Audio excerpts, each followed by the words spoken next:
And so that will suffice for the roll call.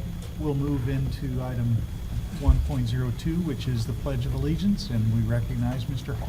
Good evening. Good evening, ladies and gentlemen. We are so pleased tonight to be joined by Haley Fisher. Haley, would you come forward, please? You can stand right here so the board can see you. You want to look at the board? Thank you. So Haley is from Twain Elementary School. We're so proud of her. She's a very special person who demonstrates compassion and empathy for others. In fact, you may have heard about her story. Earlier this year, Haley decided that she wanted to help pay off her classmates' outstanding lunch charges. To raise the money, Haley started a cleaning business.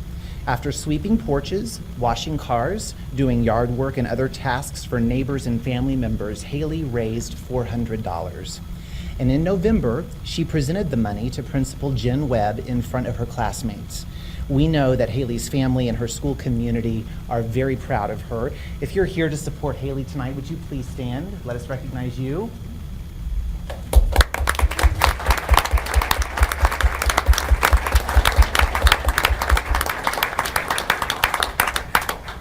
So now we ask all who are able to please stand, and Haley will lead us in the Pledge of Allegiance whenever you're ready, okay? Flag is here. Pledge allegiance to the flag of the United States of America and to the republic for which it stands, one nation, under God, indivisible, with liberty and justice for all. Way to go, Haley. Yes, sir. Right, we're so proud of you. Send her to my house right quick. I know. Can she come to my house? Right now. Work to do. That's so sweet. So thoughtful. One more. There you go.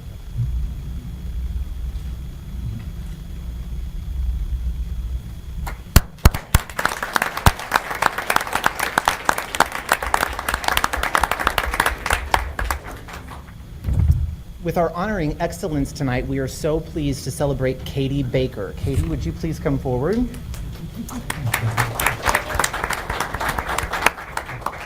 Katie has been named Outstanding Mathematics Coach by the Missouri Council of Teachers of Mathematics.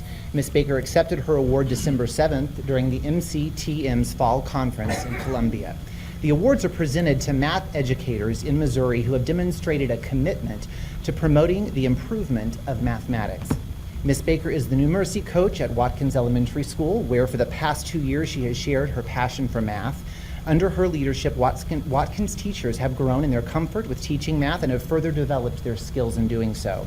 According to Principal Janine Forrester, mathematics instruction at Watkins has significantly improved since Ms. Baker took this new role. Watkins has seen its district and state math test scores improve in part due to the focused collaboration between Ms. Baker and other teachers to improve instruction. Ms. Baker is focused, thoughtful, strategic, and personable. She helps teachers believe they can teach math and helps students understand that they can learn it. And she serves as an amazing example of what coaching looks like. Congratulations.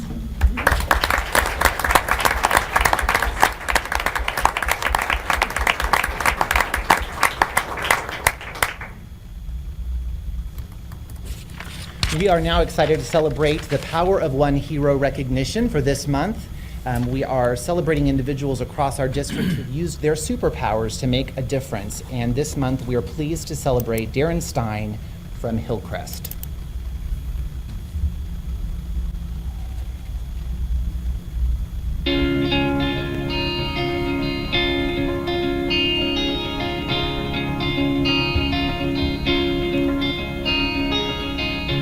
My name is Darren Stein. I am site technician for Hillcrest High School. The great thing about technology is every person uses it. The students, the staff, the support staff. The opportunity to work in technology in SPS offers me the ability to impact a wide variety of people and just equip people to be successful. Darren's impact on Hillcrest was immediate. He's our building IT guy. I mean, he takes care of a lot of people and students. It doesn't matter what you need, at what time you need it. Darren goes above and beyond every single day. When it came to looking at a professional career, the opportunity that Springfield Public Schools offers just to serve people is unique, and it's an exciting opportunity.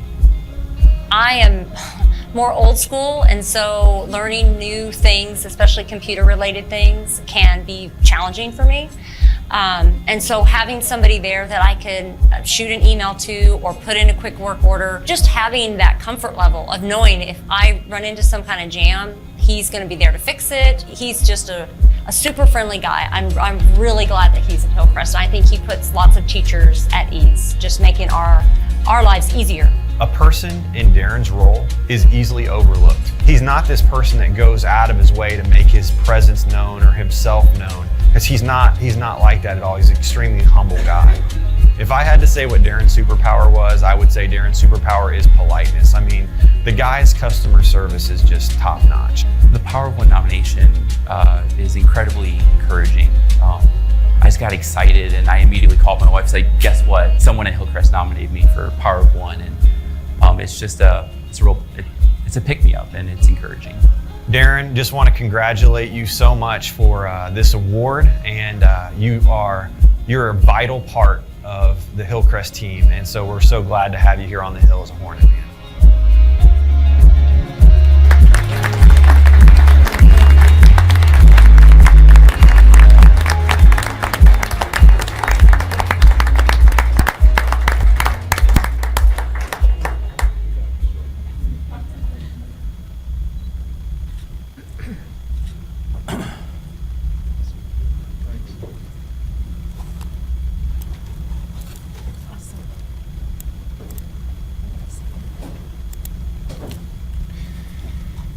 So Darren is a great example of the heroes in our system. So we encourage individuals to continue sharing stories, and we love highlighting them in front of the board. We'll move forward tonight with our partner recognition. We are honored to celebrate 2 public safety organizations who help keep Springfield citizens safe each and every day. Both of these organizations have made special efforts to support our students and our teachers this year. First, we invite Police Chief Paul Williams and Public Affairs Officer Jasmine Bailey from the Springfield Police Department to please come forward. Would you join us?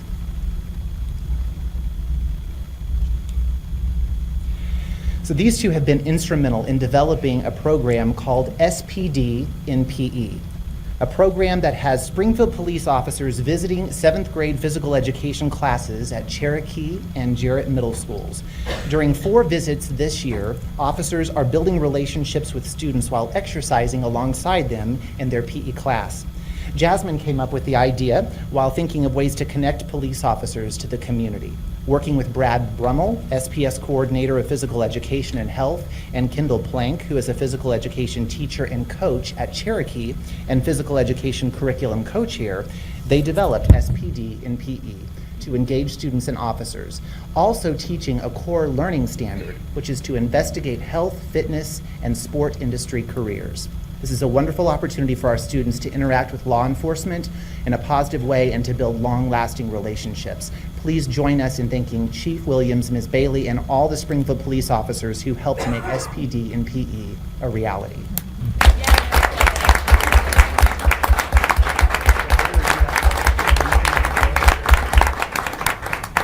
She didn't want to share a word, so I never had a loss for a word. So, no, thank you very much. And I got to thank, where'd he go? Brad go. Over there. Brad and Kendall especially for Jasmine's idea, but they developed the curriculum and then we just dropped in. So I had 10 officers that volunteered to go to both those schools. We're hoping to expand it because it was so well received. I went this week for the last day at Cherokee and participated with the kids. Yes, participated with. I'm waiting to hear how many push-ups you did. Oh, we didn't do any push-ups this time. You know me, I always have another We drugged the question. dummy and did a bunch of other stuff. So the kids were, I was very pleased how excited they were, and the officers as well. And then what wasn't shared in there was they hung around and went to lunch with the kids every day they were there as well. So interspersed throughout the cafeteria, that probably was just as impactful as doing the PE classes, because that's all the kids at the school at that time. So thank you very much for your help, and we're hoping we continue it next year. Awesome. Jasmine. As is always the case when you think of something grand, The only thing I thought during the presentation was, well, we have more schools than that. So I'm glad you're thinking of expanding it because it's a really great opportunity for kids to interact with. Yeah, we specifically went one north, one south Like it. to start with. Jared as well. We're at Jared as well. Jared. No, I just wanted you to know we have more. Yes. We plan to. We'd like to be in all of them. Trying to work out the logistics is all. Thank you. So, thank you again. Awesome. All right. Over first. Oh, together, okay.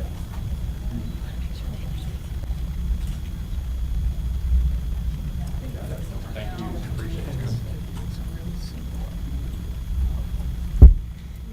And now we're pleased to highlight the other special partner, the Springfield Fire Department. And we are joined this evening by Fire Chief David Pennington, as well as Kevin Trogdon and Heather Parker. Would you all please join us, please?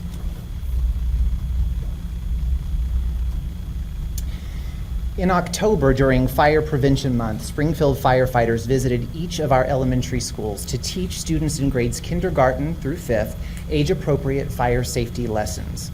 Firefighters educated children about how to prepare for, prevent, and respond to fires and other emergencies. The lessons included hands-on activities to make the visits educational and fun. We know that these lessons are effective because we are aware of at least one instance where a child who participated in the training led their family members to safety during a home fire as a result of what they learned. Springfield firefighters have also been busy visiting SPS high school health classes to provide education about hands-only CPR, AED training, how to respond to choking, and other first aid strategies. Our firefighters have educated more than 500 high school students in the first 2 quarters of the current school year, and we know that it's only a matter of time before one of these students uses those life-saving strategies, just like one of our elementary students has already done.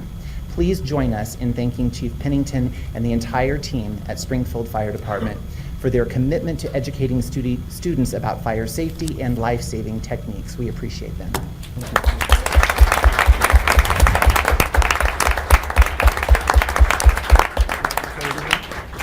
Would you all like to say anything? Say a few words. She didn't want to say anything. I just want to thank you for the opportunity for us to be present in school and partnering with our kids. Certainly, they're our mission. We hope that they're learning from what we're teaching. We know that they are. This is not possible without the support of all of the principals, but the amazing team that you have in leadership, Dr. Embry and Dr. Anderson. And for this team here, they'll stand aside and not say anything, but I'll certainly brag on them. The Herculean effort of seeing 13,000 kids in a 28-day period, 900 or so presentations. Our firefighters and officers are out there certainly leading the way. It wouldn't be possible without the partnership. So thank you again to Dr. Jungman and to the board for allowing us to be present, and we look forward to continuing to evolve this system to keep our kids safe. So thank you. Thank you.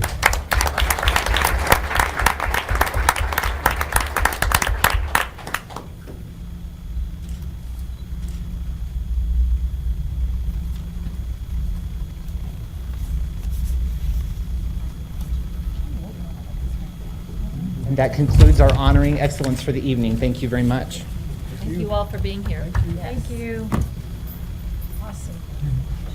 We'll let the room settle a little bit as we move from the ceremonial part into the business part of the meeting.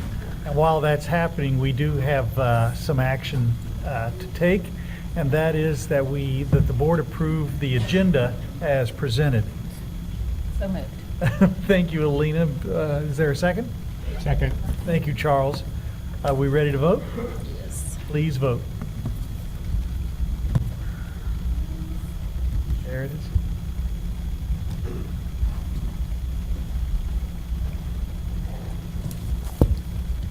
The ayes have it, and we have an agenda. Next item is public comments to address agenda items, and we do have 2 speakers tonight.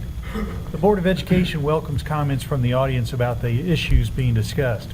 It's recommended that requests to speak be submitted prior to the beginning of the meeting.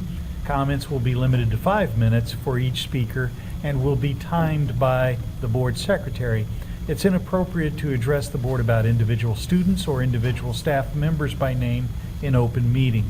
If you have concerns about individuals, these concerns should be addressed through the appropriate administrative supervisors, either in the schools or in the district office. If you have materials that you want to share, Please provide them to the board secretary prior to speaking, and she will distribute them to the board members. Our first speaker is Dr. Roy Holland. Welcome, sir. He's got his Christmas tie on. Good evening. My name is Roy Holland, and I'm not here as Mr. Scrooge tonight. This is not my Scrooge outfit. You do have a notice? Christmas tie on. That's right. And so at the same time, we enjoy the festivities. We need to remember we're going into a new year soon, and there are not many people who show up here to say, let's remember this, this, and this. So those of us who are here tonight have been greatly benefited by education. We concede that. We also therefore have an obligation to provide such opportunities for others of all ages. And indeed, there are alternatives for homeschooling, private schooling, but you know, the public systems are still the dominant education in most communities, and I believe in ours. The future of the community is dependent on what the public system provides. You've seen enough of legislators, but I did vote for charter schools as a legislator 20 years ago. And they were intended at that time to provide a quality and competitive alternative to possible future failings in Kansas City and in St. Louis. Unfortunately, the charters have failed. They failed to exceed public school academic results, and they're also corrupted administratively and financially. I believe their very existence has proven wasteful and a mistake, but we didn't know that going forward. I don't believe any more are needed, and I recommend you support Representative Quaid's bill that would require a local vote before they are established in the community. MSIP standards also identify needy schools, and we have a number of those in Springfield. In fact, there's 17 in the needy school group, and they're not going to go away overnight. That's 1/4 of all those in the state and equal to the number in St. Louis. This superintendent and board have known this, and it was published about 6 months ago, but the public doesn't seem to pay much attention to a lot of things that are put out. And I don't see it appearing on board agendas, and I don't know that there is any active correction underway. Another point of concern, ACT scores at Hillcrest and Parkview are lower than the other 3 schools. 2 points, over 2 points lower. So what are those parents to do? Request a transfer, or how can they get their kids' score up? That's a challenge, and that's why you're on the board. Is there an improvement plan? MAP scores we talked about here a couple meetings ago, and one of the lowest group seems to be 8th grade math scores. You know, there's 1,800 kids in the 8th grade. That is a real cohort. They're going to move all the way through the system. And if they're struggling in the 8th grade, that's going to show up on their ACTs later. And so this is one of those things, a step in time is most beneficial. The scores we noted have dropped from the 40s into the 30s and now in the upper teens. So also, we need a correction plan for that. And 2 or 3 years ago, it was casually noted and declared in this district that we can exchange teachers for technology. And I believe that is now being progressively disproven, and that screen time, as I mentioned here a few weeks ago, is now being recognized as harmful at home and at school, potentially dangerous for children and also potentially addictive for teenagers. The combination of Chromebooks and cell phones in the classroom is an absolute disruption.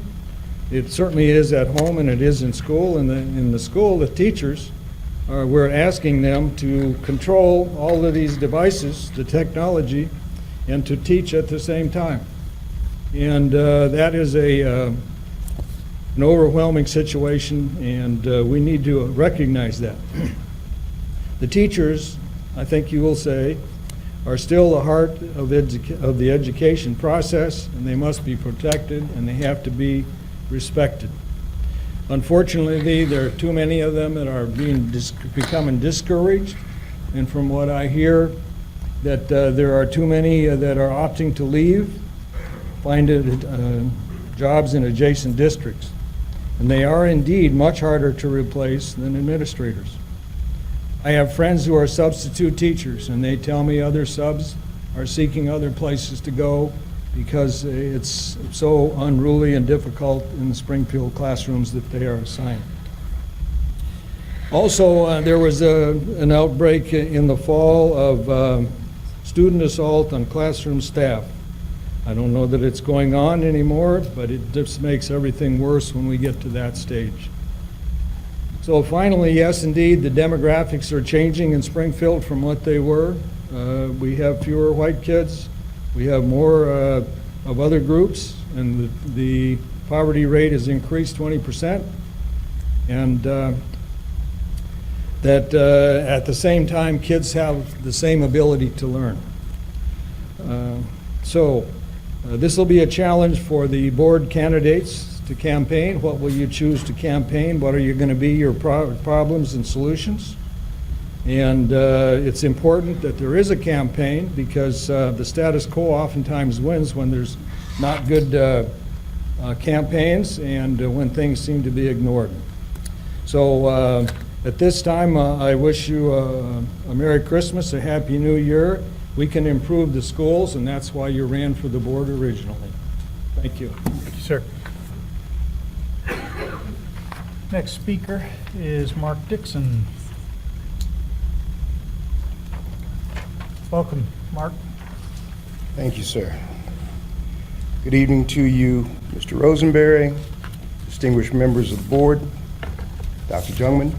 Good to see you all. I'm Mark Dixon, proud parent of 3 Springfield Public School graduates. Grandparent to 5 current SPS students, as well as an uncle to many, many more. I'm here tonight to add my support to the consideration underway regarding the naming of the new Early Childhood Education Center. I was very pleased to hear of the Early Childhood Naming Committee's recommendations for the new center. The choices with which you've been presented are excellent indeed and are all worthy of being remembered and celebrated as we welcome the many generations of young people who will now be able to get their public school start at this new center. I don't envy you for the task that's before you, but I would like to offer a brief additional opinion, endorsement, if you will, to those that you may have already heard. That's because, for me, one name stands out from the rest. It's a name that I have heard many times during many, many conversations over the last 40-plus years that I've called Springfield my home. It's a name that has never been attached to negativity in any of those conversations. Rather, I've always heard it being uttered as its owner is being extolled for her stalwart commitment to the education of our community's young people.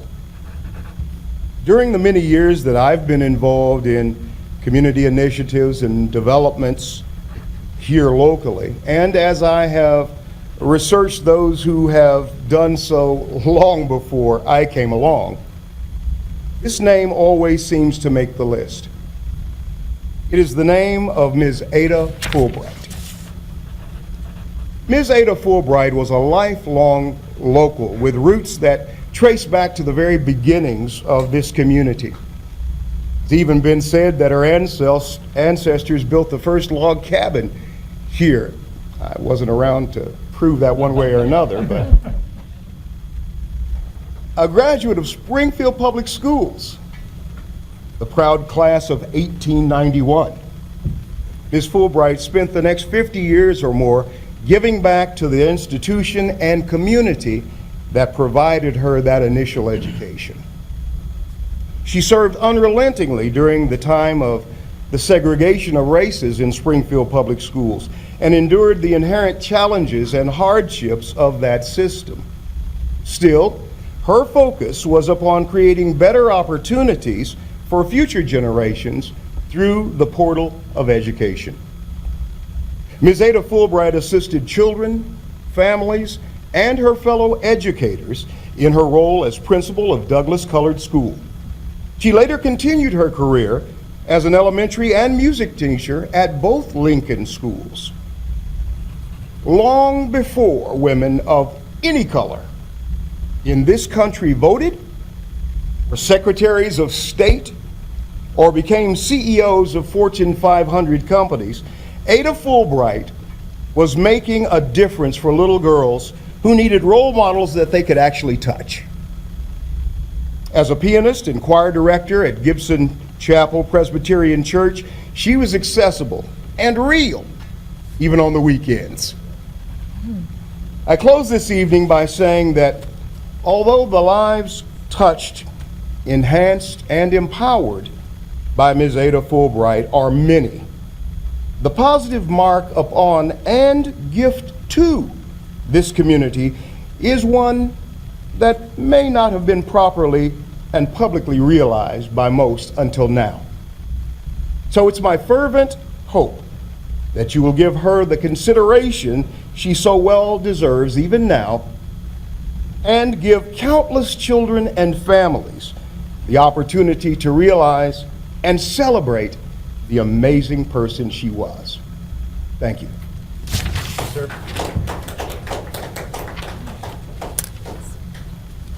Okay. We have a consent agenda coming up.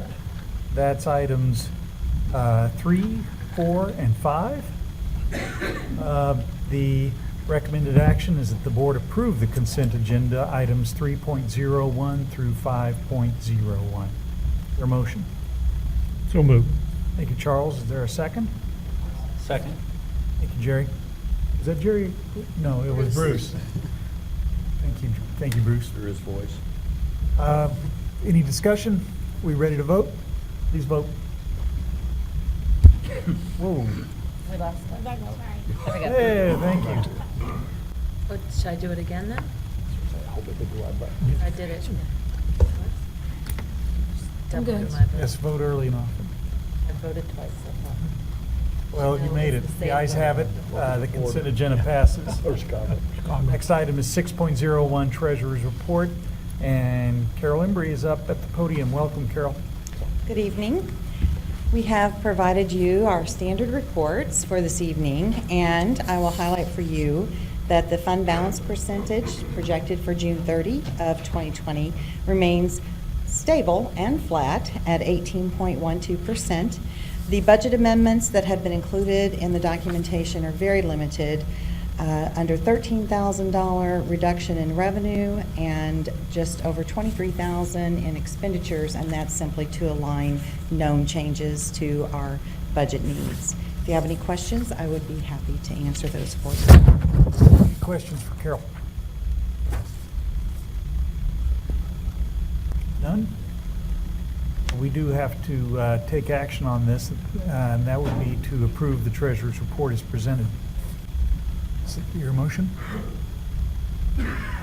So moved. Thank you, Charles. Is there a second? Second. Thank you, Jill. Any discussion? We ready to vote? Please vote.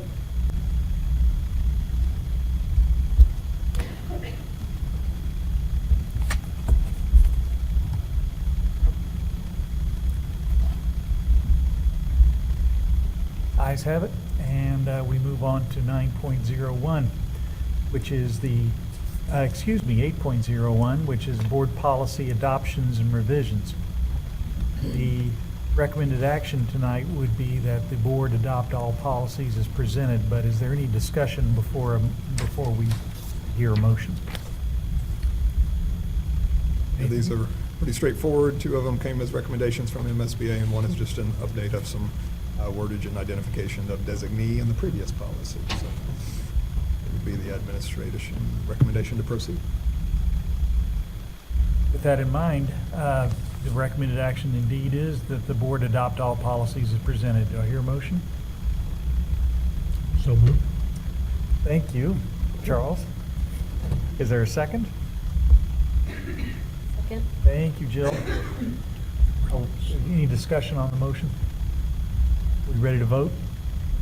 Please vote. And this does wrap up the 2019B updates, so we'll be waiting for the next group. And That's a big deal. this spring. Awesome.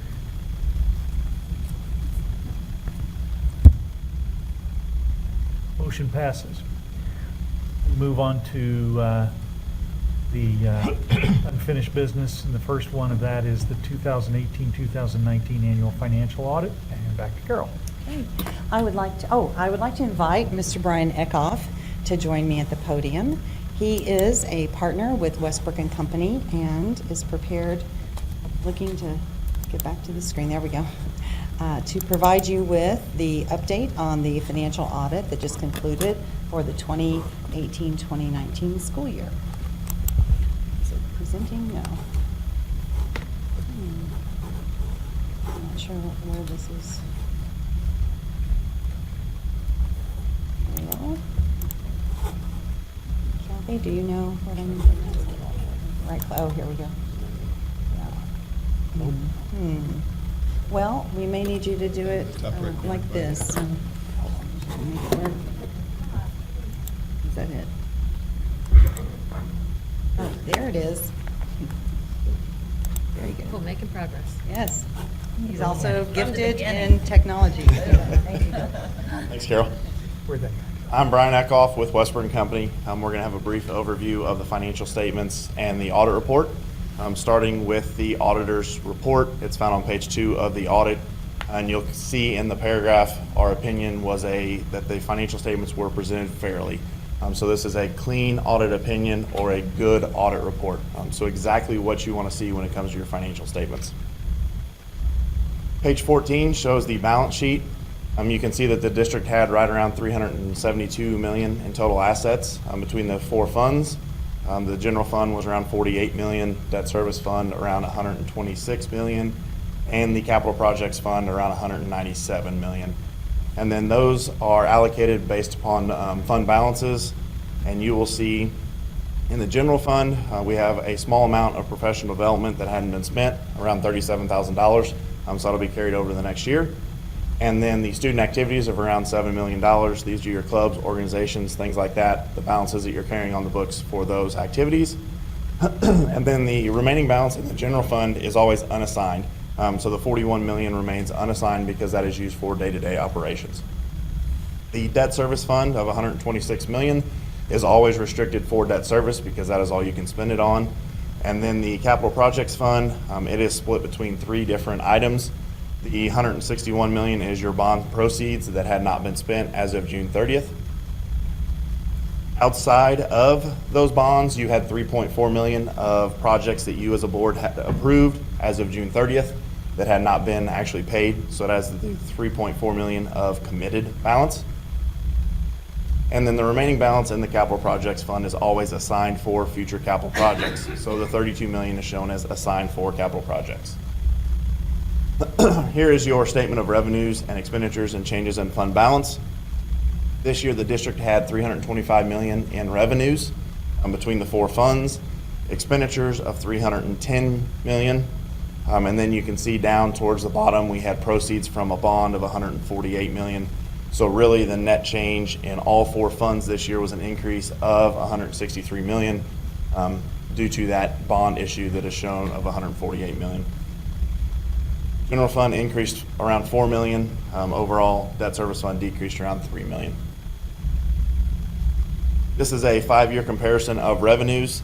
This year, the revenues increased by around $10 million. The cause of that was due to the premiums on the bonds you issued this year were larger than the premiums on the bonds from prior year, as well as an increase in ADA, so we had an increase in state funding. This is a 5-year comparison of your expenditures. You can see expenditures as a percentage of budget have remained consistent. Your salaries and benefits have always hovered right around that 79–80% range. If you were to look up at the top line, you can see your salaries actually went up by $6 million, but when you compare it to the total budget, it stayed consistent with 79%. This is a 5-year analysis of your reserve ratio. Your reserve ratio this year was 18.09. We consider that a healthy, financially stable school district. and your average daily attendance was 24,127, slightly up from last year's amount of 24,040. While we're here, we look at state statutes, things that are reported to DESE to see if there's any comments on that. You can see the first line says that there were no material comments. We did have one instance on the bottom, and it was on attendance. We had 288 kids where their hours in session that was reported to DESE needed a correction, so we made that correction during the audit. Also, while we're here, we look at internal control. We do not give an opinion on internal control, but we use it to determine risk areas and risk factors to see where we spend additional time. If we come across anything during our time looking at internal control, we bring it to your attention. And you'll see in this comment that we did not identify any deficiencies in internal control. The last thing we do while we're here is the federal program audit. Under uniform guidance, you have more than $750,000 worth of federal expenditures. So we're required to do a uniform guidance audit. And you'll see we did not identify any deficiencies in the uniform guidance audit as well. So another clean report. This is the summary of that federal program audit. Exactly what you want to see. The two unmodifieds, that means clean opinion or good audit report. No all the way down in the middle of the page. You can see we tested the child nutrition cluster and the supporting effective instruction state grant as our major programs this year. And then the very bottom one, the auditee qualified as a low risk, that is marked no. The only reason it's marked no is because you are cash basis financial statements, and you cannot qualify as a low risk auditee under cash basis financial statements. So we're required to audit more federal programs because of that. On the federal side, we're also required to put in the none for no comments. So this is exactly what you want to see on the federal program side, no comments. So a clean report, a good audit opinion, financially stable, sound district. Yay. That was a quick overview. Questions for me? I was going to say thank you, Brian. Any questions for Brian? Where we sit financially? Just like that none. Looks a little underwhelming, but it's bigger than that. Yeah, we do want a boring, uneventful Right. report, and you've done a good job delivering that to us, sir. I'm very good at that. Boring report. Now there's damning with faint praise. Goodness gracious. Thank you very much for the work that you all do. As we're aware here at the table, Brian is representing the company now because his partner has served us for 5 years, and in order to have kind of a separation of authority, after 5 years, you bring in a new outside auditor. So thank you. for your We've service. also made transitions inside the actual audit team as well. So you should see me for a few years, and then we'll make another transition. Great. Thank you. Thank you. Thank you. Have a good evening. As well. We do have action on that, and that the action is that the Board of the Education accepts the 2018-2019 financial audit as presented. So moved. Here's what I'll do. I'll say Elena makes the motion, Jill seconds that That's a motion. deal. We have a motion now on the table. Is there any discussion? We ready to vote? Please vote.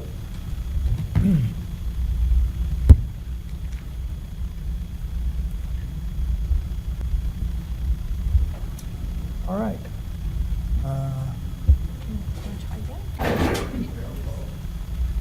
Thank you, What was Jay. that?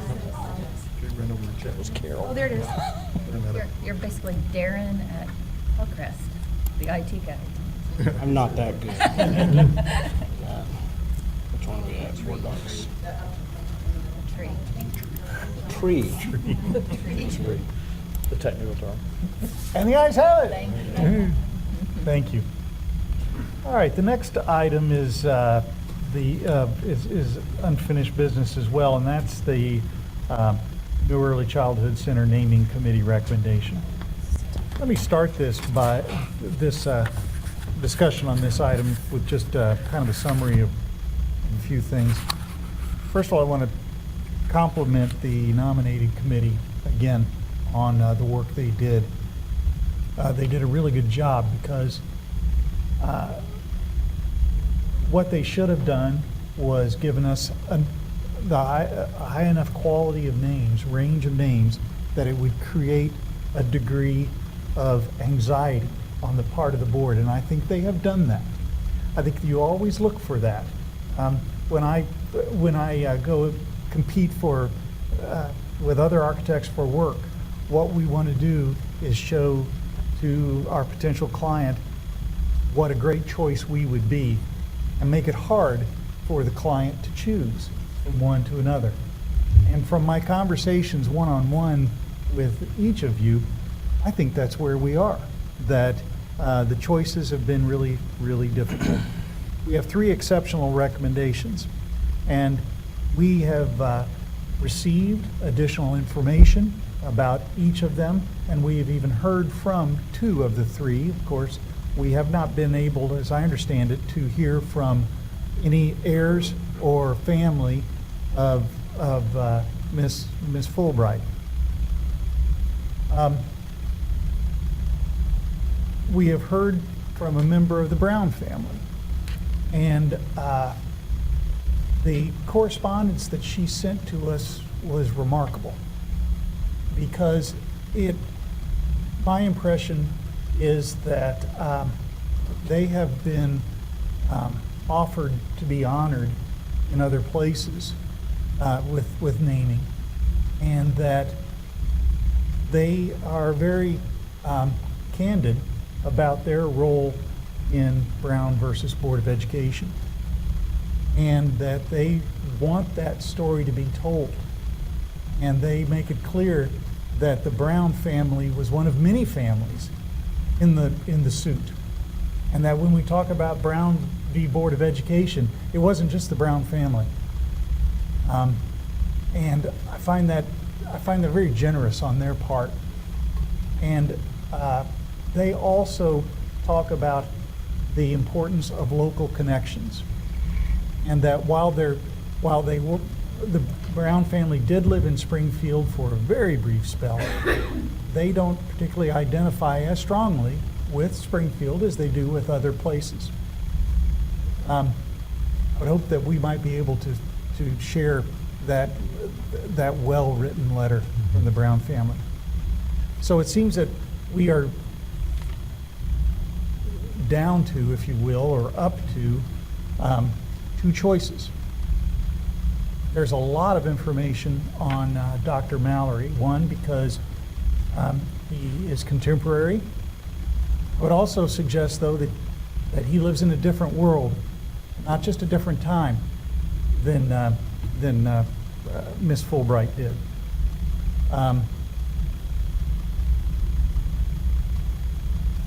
So where we are is that, again, we have these 2 wonderful choices.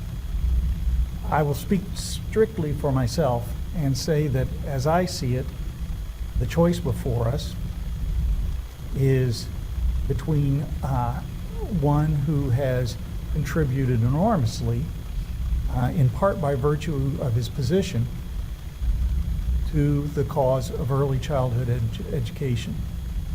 And he demonstrated exceptional leadership and has been honored in many ways already for that. The other one is simply a teacher. I say simply a teacher, though. For me, when I think about the impact teachers have had on me, my first grade teacher was the first teacher who was the first adult outside of my family who loved me. And I didn't even have to know, I didn't even know her. And what a profound difference that teacher made just by doing that. But then there are teachers who are mentors. And it sounds like, particularly on what our speaker said tonight, when he said, never attached to negativity and was extolled for her commitment to our community. I think in a way, one candidate represents a way to honor achievement. Another one is perhaps to inspire children, particularly a group of children who need inspiration maybe the most. So I think you can tell where my preference lies, but I don't want to steer the conversation any more than that. I want to just open it up the table for any comments, any discussion on where we are at this point. I think, first, Tim, I think you articulated that wonderfully. I mean, in the way I sort of sort through this is there could be far worse challenges to have. Right? We have some extraordinary options here. And not to belabor precisely the points that you made, but I think ultimately where I will come down is that we will celebrate the universal in the local, because I would agree with you. In some ways, to name a teacher is, and I really rather like just a teacher, because it's precisely in the just that her impact becomes universal. And that the fact that impact, that universal impact begins locally, I think is all the more reason to do that. And so it's a difficult choice, but a wonderful one in my mind. Other discussion? We make hard decisions all the time. This may be the hardest one I've made in a long time. Because I'm sitting here going, well, I can't vote no for either one of them. Period. I mean, I can't. I feel a little bad because Ada Fulbright, I go, why haven't we named a building after her before? Where have we been historically on this thing for her and her history and her contribution to Springfield Public School, not just Springfield Public Schools, but Springfield, Missouri, to do that. It's almost a travesty there that we haven't done that before. And so, and then I'm thinking on the other hand, we've got an early childhood center, and I've worked with Dr. Mallory. We wouldn't have early childhood where it is today if it wasn't for Dr. Mallory. It just wouldn't be. And it seems really appropriate that you name it for that. But I'm sitting here going, how do you vote no on either one of them? And I'm not voting no on either one of them. And so, this is tough because this is one of the most difficult decisions we make because it impacts a lot of people. You don't think it does, but it does. I mean, you don't. Well, this ought to be easy to do. It's not. It's the tentacles run deep and wide, and so that was where I was coming down to. What is most appropriate for this particular building specifically, and that's hard to do. To not think of the bigger picture when there's other opportunities out there. So. I'm probably more supportive of Dr. Mallory just because of the specific. I can't sit here and say no to Ada Fulbright at all. I would be, if that's a decision we make, I'm all over it. But I just think the board, that's where I'm coming from, just because of early childhood and my background in early childhood we've had, that it's meant a lot to us in the state of Missouri with early childhood. So. I just want the board to know that's, if I vote for him, it's not a no for Ada Fulbright, period. I can't go there at all. She's got too much history here and too much, but I'm just trying to balance the immediate with this building versus, and I just pray that we have another opportunity if this however this goes. There's a Fulbright building here somewhere. I hope. I would just like to say the work of the committee, they brought us 3 outstanding names, and so it is difficult. And I would agree with Jerry, the tension between the actual type of building we're talking about and the legacy associated with one particular nomination. I applaud the Brown family for their honesty and transparency in communicating what they thought was a good fit for them, and so I appreciate that. And then I absolutely love Ms. Fulbright's story. Mm-hmm. It's very rich, it's very deep. I appreciate Mark coming and sharing the story tonight. And that's the tension that I have. And so it's difficult. I don't know that I'm even prepared to make a decision and vote on it tonight. Some questions have been begged. We've had a hard time. I know Carol has taken the lead in terms of trying to uncover some historical narrative and verifying that narrative with Mrs. Fulbright. And so I understand those documents, and I know Penny, everybody was working hard over the last few days to try to verify some of that, because as an elected board member, I want to make sure that if I'm voting a particular way, that what I'm reading in the newsletter or what I'm reading as on a PowerPoint is actually verified data. And so there's a couple discrepancies between what we've seen proposed and what we have records for. And so that's the tension that I have currently sitting here. And I don't know that those questions have been answered as of 6/22 tonight. And, one of those being, no one seems to be able to verify that she is the first retired African-American teacher in SPS. That question has gone unanswered. If there's anyone who can speak to that and verify that, because that seems to be a very important bullet point, if you will. And that's been a conversation that so I don't know that I'm prepared to vote tonight without getting some more verified information. Otherwise, it feels like it's an unfair proposition. Any other comments? I wouldn't, and I respect that view. I guess from my perspective, the strict historical, whether that is part of the record or not, is not for me a significant factor. Whether or not she is the first African-American teacher to be tenured. I guess in a broader context for me, I think there have been a lot of silences and absences in this community's history. And for me, I think we have an opportunity to at least reduce the number of silences and absences. And symbolism matters to me, and names matter, and naming matters to me. And I think I think we have an opportunity here. I certainly respect the views across the spectrum, but that's where I would come down. I agree with everything you just said, Charles, and I have said this publicly, that this building and the name of this building is going to outlive all of us at this board table. So that is why, to me, I take it as a sacred stewardship of making sure that the information that is presented to us is in fact accurate, and that we verify the information that's presented to us. And I don't disagree with anything that you've shared. It just seems that is an important factor that people have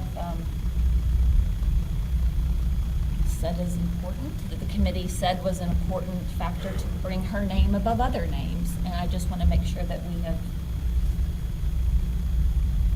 accurate information.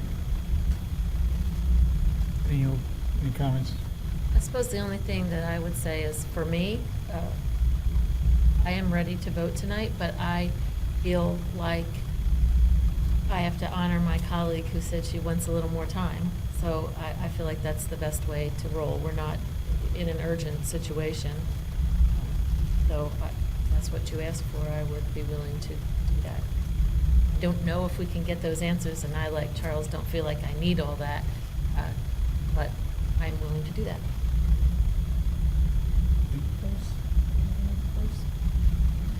I'm prepared to vote, but if it needs to be tabled to get more information, that's fine with me too.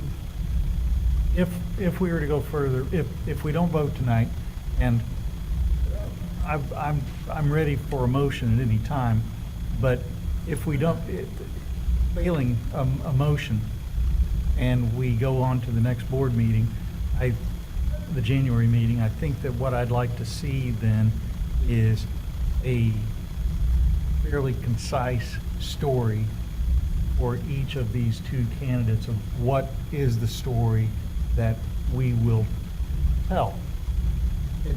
For me, it's not that we have to know all the facts about this person.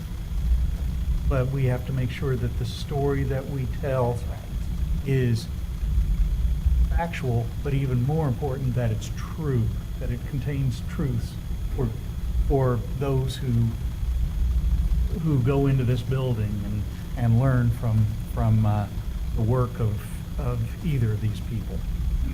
So that's what I would say that we would need to have, for me, I'm ready to go, but if we need more, that's what I think we need. And I will take, to my fellow board members, I will take ownership of being board officers and approving this agenda tonight. Because we, Yeah.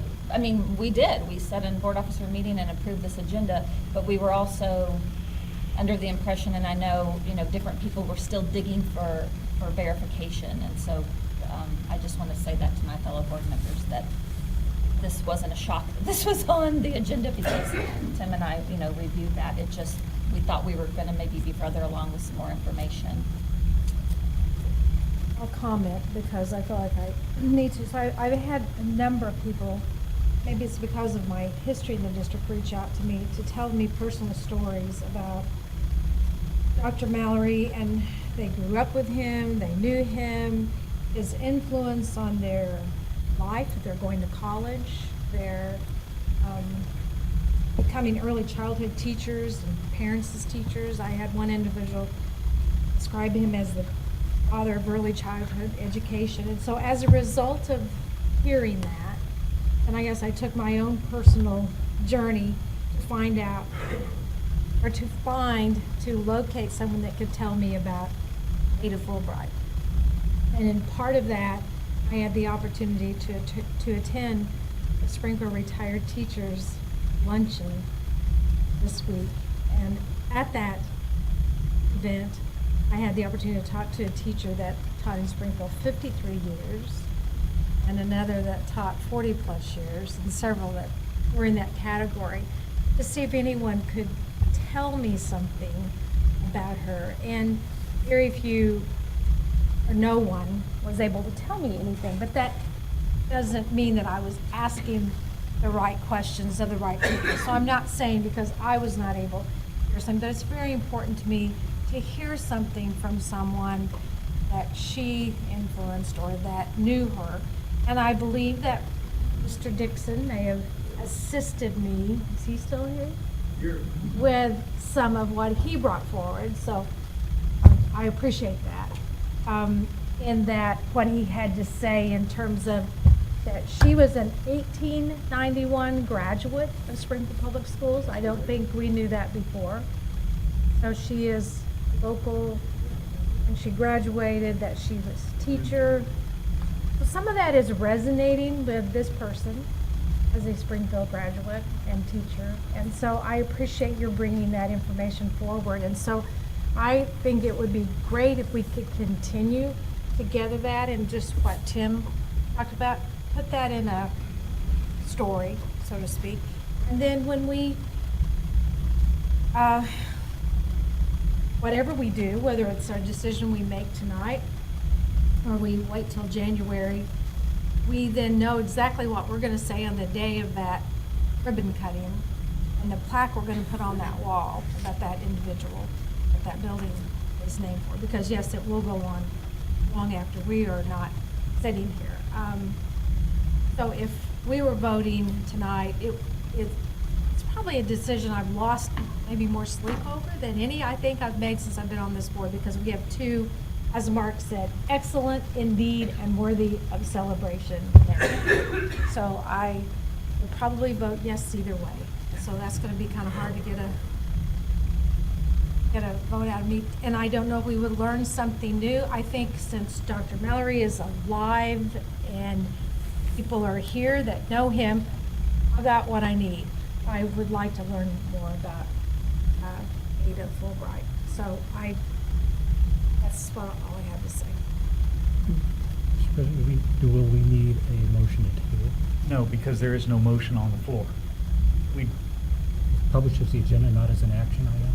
It's a recommended action. So I think we can simply just not vote tonight, if that's what we want to do.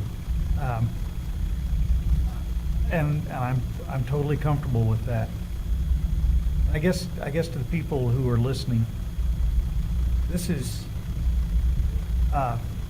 probably not going to be a 7-0 vote. There are people who talk to us about, how come you guys always vote 7-0? On the hard ones, we don't. And that's where we are. I want everybody here at this table to have an informed vote and to be sure about the vote that you're going to make. And if it means we wait till the next meeting, then I'm ready to go to the next meeting. On the other hand, if we want to go now, I'll take a motion and I'll count down. And if I don't hear a motion, then we'll wait till next meeting. Mr. President, perhaps running the risk of arousing the ire of my colleagues, I would move that we name the Early Childhood Center in honor of the state of Fulton. Or that we vote today, if that's the motion. Well, you've got a motion. Is there a second to that motion? Put me in a difficult spot, Charles, because I already said that I want to honor her request that we table it. I support being named for her, but I can't do both things. I'd already said I will support your request to table it, so I can't second that. I understand. And in some ways, I may have expected that it might die for lack of a second, but I wanted to go on record. Noted. Thank you. There's nothing going to happen between now and the next meeting. It's not no gonna, urgency. It's not going to cause an issue if we wait till January. Then, I'm ready to vote tonight, but I'll be ready to vote in January. So if others will feel more comfortable in January, then if there's no reason that we have to do it this evening, then I would think that's what we ought to do. Because very seldom do we have that option. Yeah. We usually have to vote right now, with the information we have. So. And I just like to say, I certainly hope that since we have a motion on it, that that's not a misinterpretation by anyone. If it's not a second, that we know what we're doing. We just need a little more time. But since we have a motion on the floor, it almost appears as if we don't second, or we say no to either. No, I'm not. I certainly recognize. Okay. Then with that, we move on to the next agenda item. And I'll ask that those in administration who have been working on this, thank you for the work that you're doing. We're going to ask more of you, but so that's why we thank you for what you've been doing so far. All right, the next item is new business, and it is DAR, Missouri State University Memorandum of Understanding. Welcome, Ben. Good evening. Hopefully this won't be a boring report. So, it's my pleasure tonight to come to you for action regarding a partnership between the Dar Family Foundation and Missouri State University for the construction of an agricultural sciences magnet school. Before I get started tonight, I do want to note that we have representatives from both the Dar Family Foundation and Missouri State with us this evening. Heather I'm sorry, Heather Zoromsky. We just joked about that before the meeting. Heather is the executive director of the Dar Family Foundation, and she has been the catalyst for the work that we've been doing here. And then Brent Dunn is the vice president for university advancement for Missouri State University, and both have been super important to this work thus far. So thank you both for being here this evening and for the opportunity. So to get started, what I've done tonight, So the presentation this evening is divided into three sections. First is just a little bit of background information as to how we've gotten to where we are tonight. Secondly, we'll talk about some of the details related to the potential project. And then finally, we'll talk about what our next steps will look like. Just to get started, I want to reiterate the importance of choice in our system. We've been having this ongoing conversation for about 18 months now about the need to continue to pursue choice programming in our system. We know that options for our students and our stakeholders is a top priority. We know that workforce development, exposure to career pathways is something that is a focus for our state and our system. Programs like this allow us to do that in a robust way. We've had high satisfaction levels from both our students and our stakeholders who participate in these programs, and we know that demand has exceeded opportunity for these programs. So choice programming does show up in our strategic plan in Focus Area 1, Goal 3, collaborating with and partnering with community organizations and private businesses to help enrich learning experiences for students and staff. I think this project illustrates that just perfectly. Choice, as you know, we've been working on defining choice as clearly as we can in our system. Our choice programs have focused themes and aligned curriculum which provides students access to unique learning opportunities driven by their passion in creating community connections. Again, I think what you'll see here is partners coming together to really bring something robust to our kids and our community. As you know, we have 3 magnet schools currently. We have Wolf, a partnership with Bass Pro Shops, serves 46 students in 5th grade.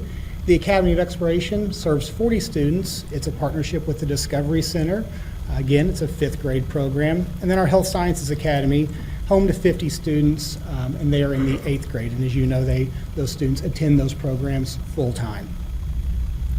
You've seen this before. This is just to illustrate that demand is exceeding the opportunity that we have for our students now. This is the number of lottery applicants that we have received over the years. And again, when you see we have about 136-ish slots right now, demand is much greater, and thus the need to continue to consider opportunities to expand. So this is just sort of a timeline of how this conversation has progressed. This really started back in October. I believe that some folks from the Dar Family Foundation saw some of the things that were happening at Wolf, maybe when they were at White River for a conference or a gathering. And I think the question just arose, can we do something like that in the field of agricultural sciences? And so Heather and I began talking in October. By November, we presented or delivered a presentation, or a proposal rather, to the Dar Family Foundation, and they began considering the possibilities. In the spring, we did have a formal meeting with the Dar Family Foundation board. After that meeting, I think we were more energized than ever. Kelsey Bravo took some of the Dar Family Foundation folks on tours of our magnet sites to dig a little bit deeper into what happens in those schools. And then between May and the beginning of the school year, Missouri State became engaged in the conversation, with the Dar Agricultural Center being an opportunity for us to perhaps house this facility. In the fall then, after that meeting, we began some program development to see what the costs and what the possibilities were for this facility. In October, we presented a proposal along with Missouri State to the Dar Family Foundation, and last month, the Dar Family Foundation proposed a financial gift. So it has moved very quickly, and it's been an exciting journey over the last few months. So just some details related to the opportunity. The gift from the Family Foundation is a $6.5 million gift to Missouri State University. You can see there the payment structure is over 5 years. So Missouri State the foundation would receive the financial gift. $4 million of that would be dedicated to the construction of our magnet school, and $2.5 million would be for a Missouri State University small animal education facility at the Dar Agricultural Center. And I'll note that would be, I believe, the largest gift that Springfield Public Schools has ever received. So amazing opportunity. So what we think that program is going to look like, what we have worked through to date is a 16,500 square foot facility that would house 150 students, doubling the number, more than doubling the number of students we're able to serve now in all 3 of our programs. The hope is to open this in the fall of 2021. These are the spaces that are proposed thus far in the program. I'll point out the fact that there are 6 classrooms. One of the opportunities we have in our current programs now is that it only allows for collaboration between 2 teachers because all of them have 2 classrooms. The opportunity for 6 teachers to collaborate is a game changer for a facility like this. I'll also note that there's a project lab that's proposed with this design, a commercial prep kitchen, so students can not only see how their food is grown, where their food comes from, but how do you prepare it. And so just some really interesting spaces. Obviously, we hope for a greenhouse and an outdoor garden as well, but this is, to date, what we're looking at is the proposed program. So this will give you a snapshot of where the school will be. Again, this is at the Dar Agricultural Center. This is Kansas Expressway that you see here running north and south. This is the entrance to the Dar Agricultural Center. Bless you. As you go into the Dar Agricultural Center, to your right, there's a grove of trees. Are they persimmon or pecan? Does anybody remember? Pecan. They are pecan trees that have been there for some time. It's a beautiful grove. They will remain, but our school would sit behind that grove. There would be visibility to Kansas Expressway. There's also high quality soil content in this area, which would also be a plus for a garden and that sort of thing. Second, the small animal facility would be nestled sort of behind Pinnager Arena on the property, and then 3 or 4 some future opportunities for Missouri State. The orange indicates improvements that we hope to make with MoDOT with that intersection. Any questions about the facility layout or the site layout there? So part of the responsibilities, in this particular arrangement, Missouri State will provide the tract of land and the facility. We'll enter into a no-cost, long-term, recurring lease agreement with the university. Missouri State will provide the maintenance, the custodial services, utilities, and the security. Again, that would be at no cost to Springfield Public Schools. We would provide the instructional and support staff as we do in our other magnet programs.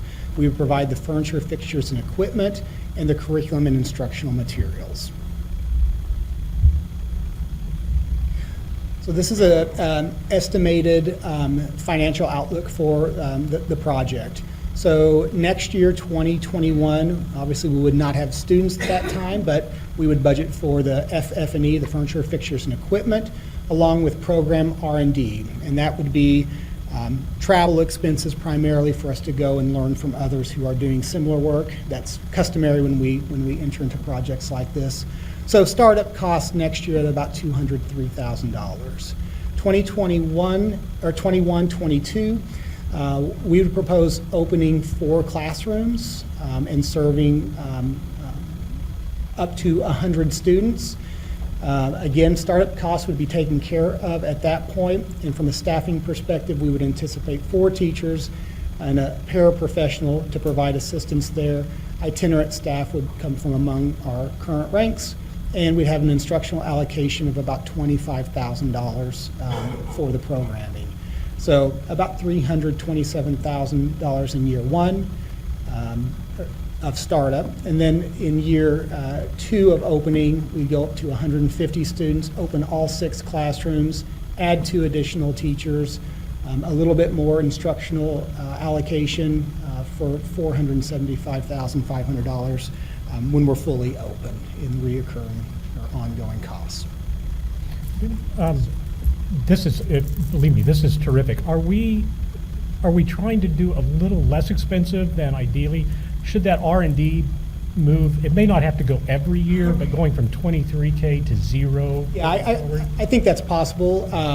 You know, I think what we did is we sort of looked at what we've done in the past, what it costs us to do. But it could be that I come back next year at budget time and say, we need just a little bit more to do it more exploration. That's possible.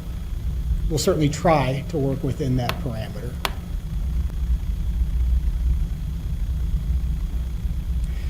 So what we anticipate as next steps.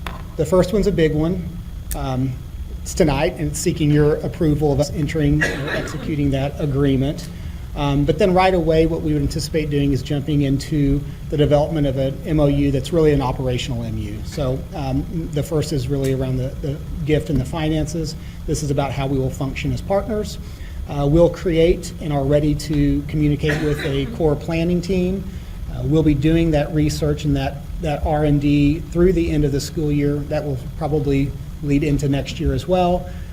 We will be in facility design next semester. Instructional design will begin right away, and it will probably last into the following year as well. And then next year in November, we would enter this building into our lottery system, take applications, and we would select our first class of students. Groundbreaking is to be determined.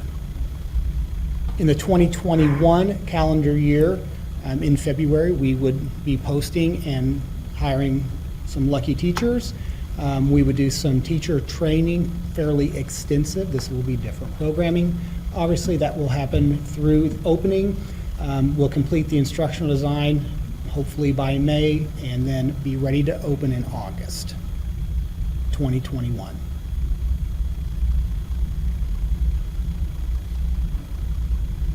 So that's your background, some details, and what we anticipate as next steps. So tonight we would seek approval to enter into that agreement with the Dar Family Foundation in Missouri State. Any questions for Ben? I think this is incredible. Amazing. And I'm going to jump into the weeds real quick with 2 or 3 questions, and they're just questions down the road. Yep. One is the size, and I'm getting into the weeds where you probably don't know the answer, but at least thinking about it. One is the size of the facility, how it is. Could that be expanded even more than 150 kids? So I just thought. And the other one is, one of these days, I hope, knock on wood, we figure out transportation issues and that we provide facilities enough to have transportation there, working with MoDOT, so that let's don't design that intersection right there based on today.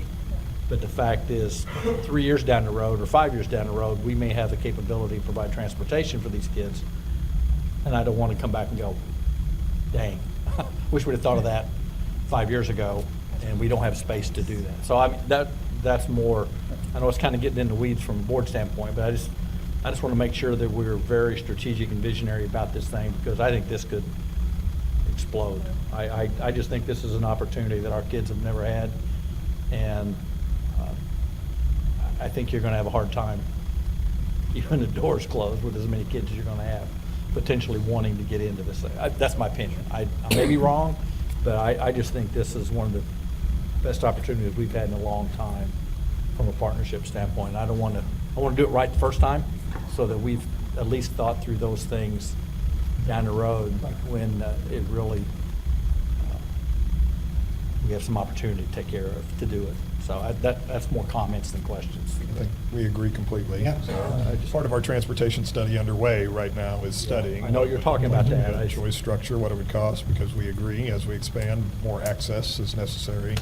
Second thing is the square footage that our family is so graciously agreed to support is much more than what's needed just for the 6 classrooms. Yeah, that's awesome. It's designed to be a program that impacts those kids as well as kids that we bring in from across the district for experiences. So if you think of SPS Experience, or the partnerships we have, where we're taking kids to the watershed, or we're taking kids potentially to the Camp Wakanda, agricultural experience is a thing that not a lot of our kids get in the city. Right. And this is a place where we have a space, unlike some of our other magnet schools are amazing, but they're pretty tight for space for bringing others in to supplement. We feel like this place is going to be the place we serve not just the base classrooms, but more that come on regular And visits. that's my point. I don't want our vision to be this wide. I want our vision to be that wide.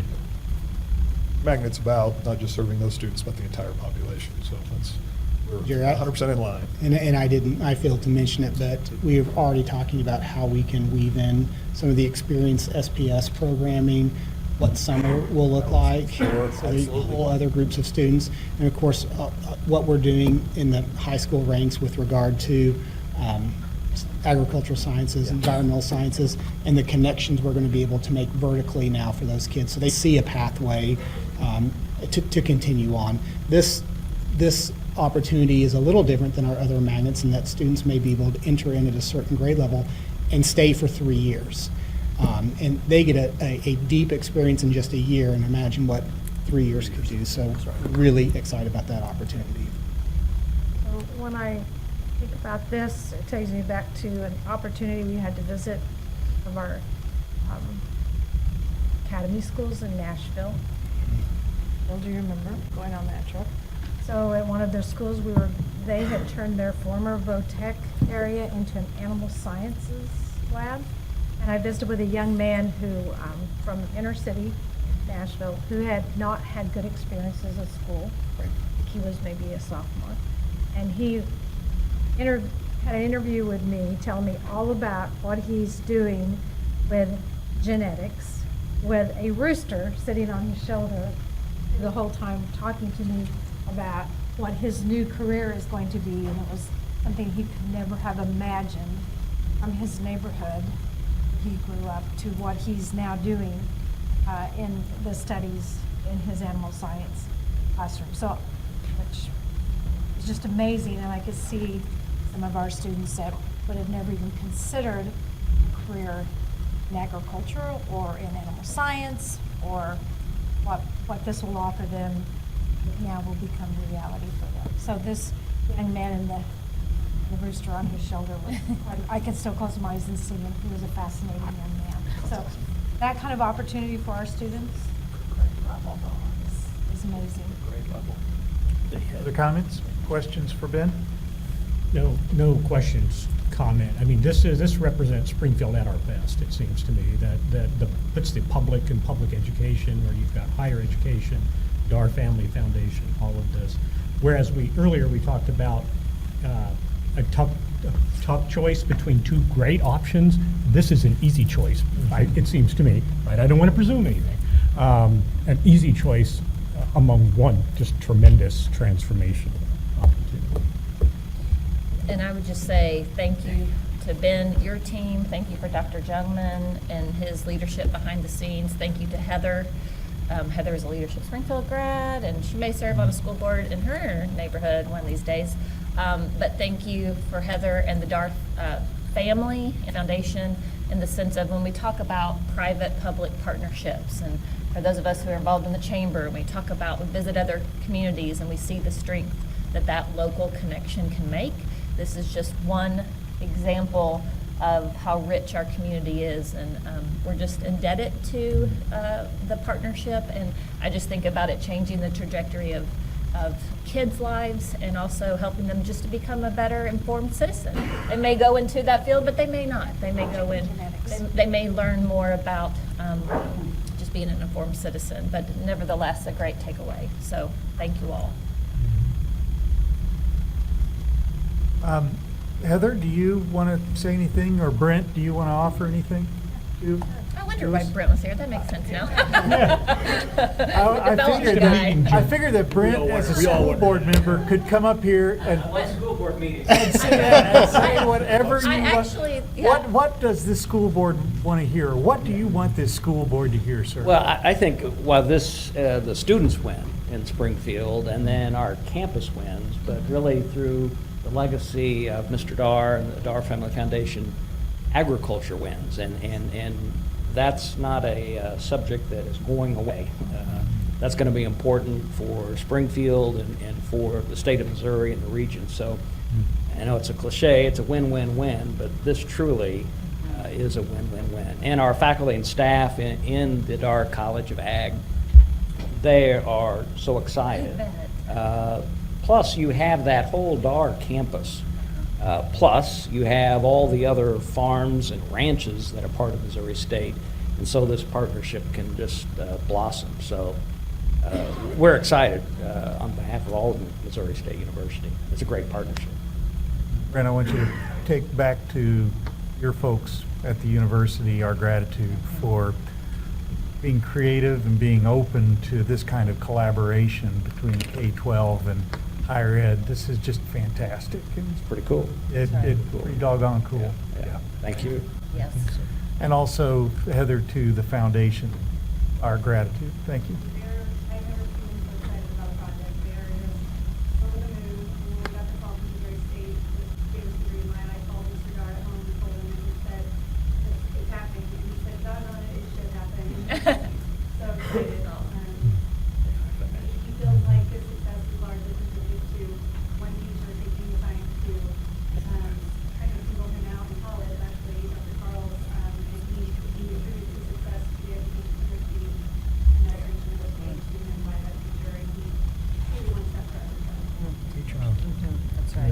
And I would be remiss if I didn't mention that it's not just his investment and the foundation's investment in agriculture. They've been partners in early childhood and investments in this community. They've been partners in farm-to-table conversations, right? It goes very deep into education in so many ways, so thank you. All right, folks. There's recommended action that the board authorize administration to negotiate a memorandum of understanding as presented. Looking for a motion? I'll take a motion. I'd like to make that motion. Denise moves. Is there a second? Second. Thank you, Alina. Any further discussion? Are we ready to vote? Please vote. Thank you, Ben. Thank you very much. Thank you, Ben. Yeah, that's pretty easy. The ayes have it. And the motion passes. All right, folks, next we have the 2019 bond project updates and actions. And for that, we welcome Dr. Travis Shaw to the podium.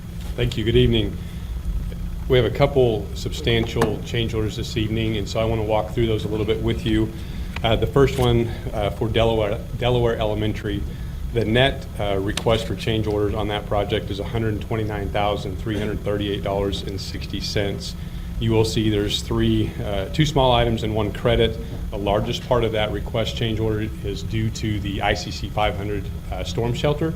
And so as we were nearing completion of design and the bid specs that needed to go out, there was still some complexities going on between design and city and trying to figure out exactly what that new code represents in this building. And so instead of putting items into the bid specs that we felt may not be accurate, we knew that we purposely were leaving some things, knowing that we would have some additional time to get those things back in. Now, items that I'm talking about under that code review have to do with the occupancy of the space. It has to do with the number of restrooms, the type of ventilation, the type of doors that are required, square footage, storage. And so we knew that there would be a change order on this particular piece. Really didn't have any idea what that amount was going to be. But when we deal with storm shelters and we deal with a facility that ranges anywhere between $275 and $300 a square foot, these items don't come inexpensively. Now, the positive thing with all of this is that you'll see that there is about $3.5 million that still remains within that construction contingency. So this is a large ask for a change order, but it didn't affect the overall budget tremendously. The second one has to do with Sunshine Elementary. That total net change order ask is $128,086.19. You will see that the biggest part of that, there's a large ask, but there's also a large credit. We knew through the geotechnical analysis that you had soils that were not conducive to building on top of throughout a lot of this space. And the geotechnical report showed anywhere from 1.5 feet to 3 feet. We knew we had to remove that soil. What we found was that there were places throughout the campus that it went down as far as 5 to 6 feet. And so it's essentially soil that isn't compact, it's not the right kind of soil, therefore you can't put a building on top of it until you move it out. But once you move it out, you have the cost of getting more of the soils out, but then you have to replace it. with more materials than what you originally thought that you needed. And so that was done with what they call as borrow material, but as well as base rock that brings that back up. They essentially build a base bridge, a bridge rock, and then they add on top of that. So with that, we didn't have to use the lean concrete that was possible to use instead of the base rock, which is part of that credit, as well as there's an allowance that we will not be using for mass rock and trench rock. And so that's where you see the difference, that credit of $137,450, the request for the addition of $264,325.13, representing a total construction request for change order of the $128,086.19. That one doesn't have quite as heavy contingency, but it still has over $413,000 that's left in that contingency for that particular project. And then the last one is not necessarily a change order, but an agreement to remove some of the actual flooring from the Berry School and the stage. They're actually utilizing that flooring for part of this wall that will be going into the new Boyd Elementary. And so that was a request to have that removed out. So there's not a construction contingency available because we haven't actually bid that project to say what's still left. So I'd be happy to answer any questions for you that you may have on these items. Any questions for Travis? Travis, can you talk a little bit more about the history wall? Because I did have an individual that started her teaching career at Berry and then moved to Boyd and asking me about what things we might be saving from Berry to go to Boyd. So. I don't know a lot of the details specifically of what's there. I do know from Berry we'll be utilizing some of this flooring, but also if you, and you may not have seen this, but on the front of the building there was a plaque that recognized the new Berry building when it was built in 59, I believe, after the original had burnt down. But surrounding that plaque were original bricks from the original Berry building. And so that will also be incorporated into the history wall. The majority of it's going to be from the current Boyd Elementary in that historical perspective. But there will be a few things from Berry. So there'll be some Berry Boyd history. Correct. Okay. To honor that history of those buildings. Okay, thank you. Mm-hmm. Anything else for Travis? All right, we have the recommended action that the board approve the change orders and agreements as presented. Do I hear a motion? Thank you, Jill. Is there a second? Second. Thank you, Charles. Ready to vote? Let's vote.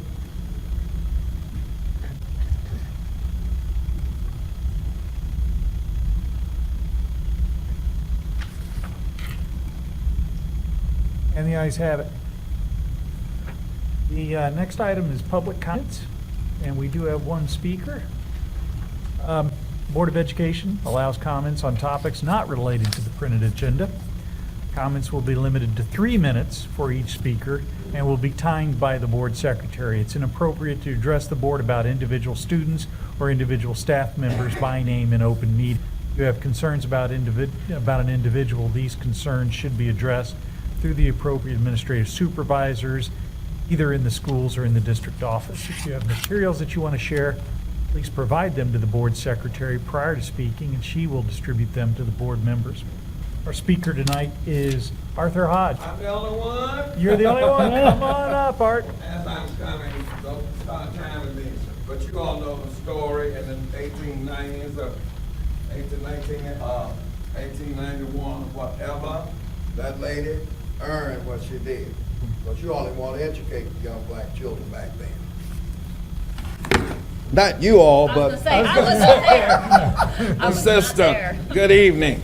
Good evening. Okay, I'm just going to preface you because I'm going to go back because I've been experiencing some stuff here that we need to address.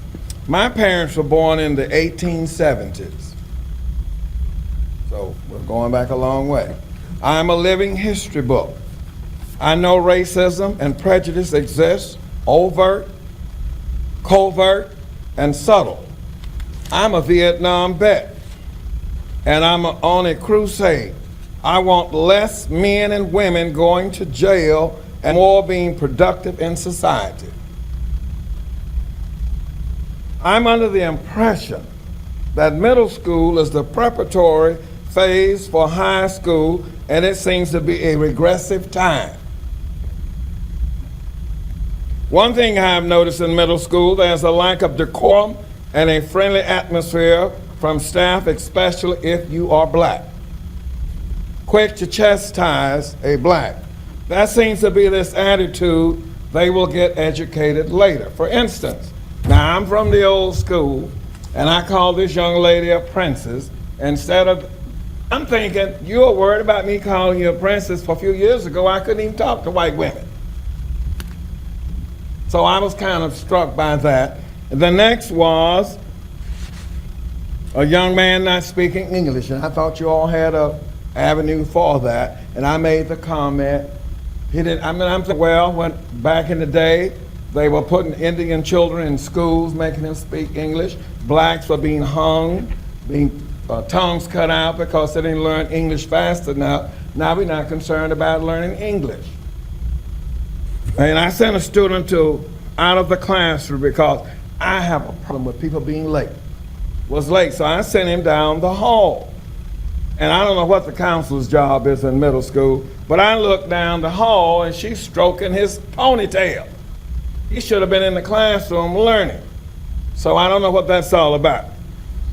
I request all staff in this district be given a class in sensitivity and diversity training. Many of the older citizens have endured many situations in these United States, and I'm from Mississippi. But when I got here and started doing Missouri research, Missouri is worse than Mississippi.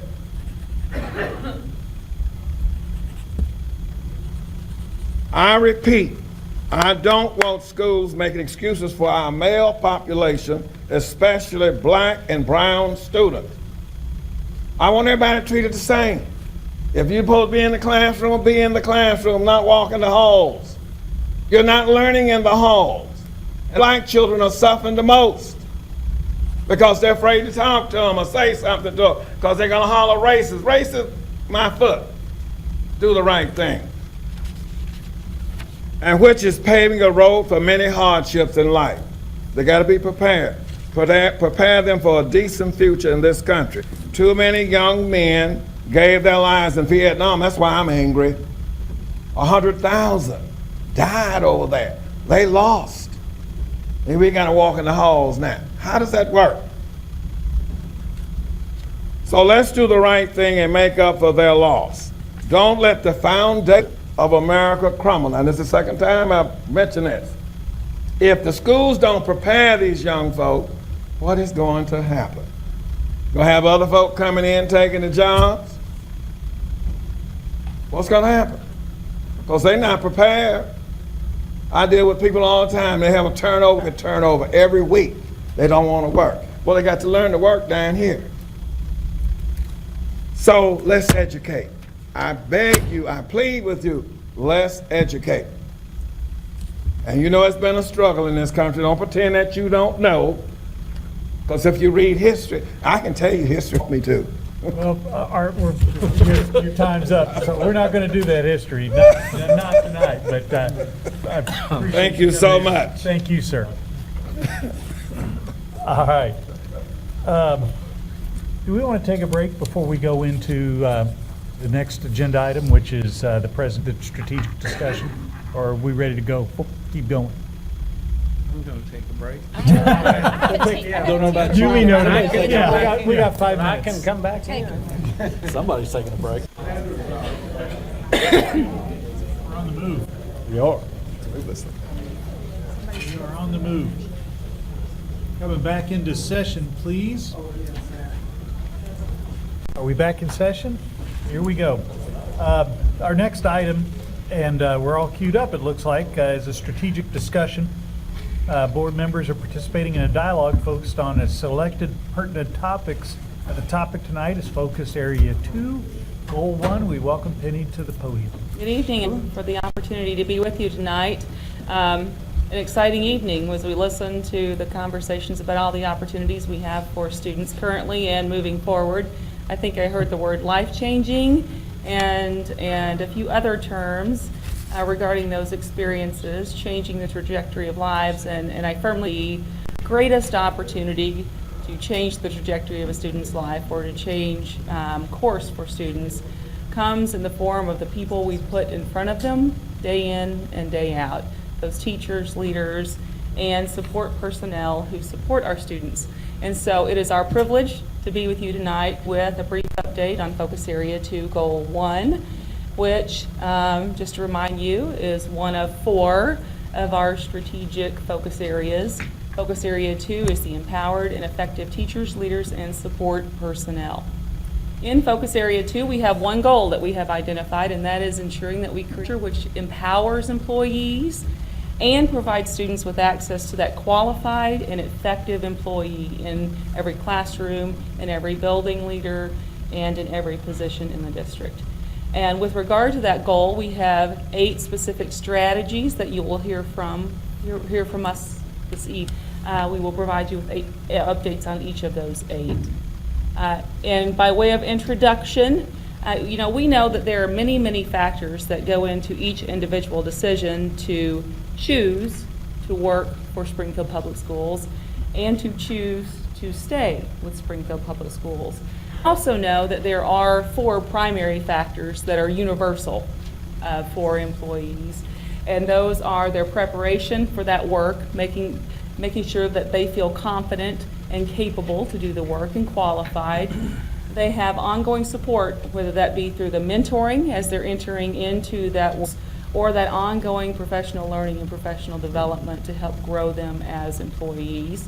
Salaries and benefits are always a very important factor in anyone's assessment of whether to take and stay in a position. It's no different with us. And then working conditions, making sure that you feel welcome, that valued, that you feel the work that you're doing is important and you're contributing. And so you will hear from us tonight around each of those 4 areas and 4 factors that influence our decisions as employees. And by way of introduction, I also want to note that our work in this area with regard to these 8 is really district-wide work.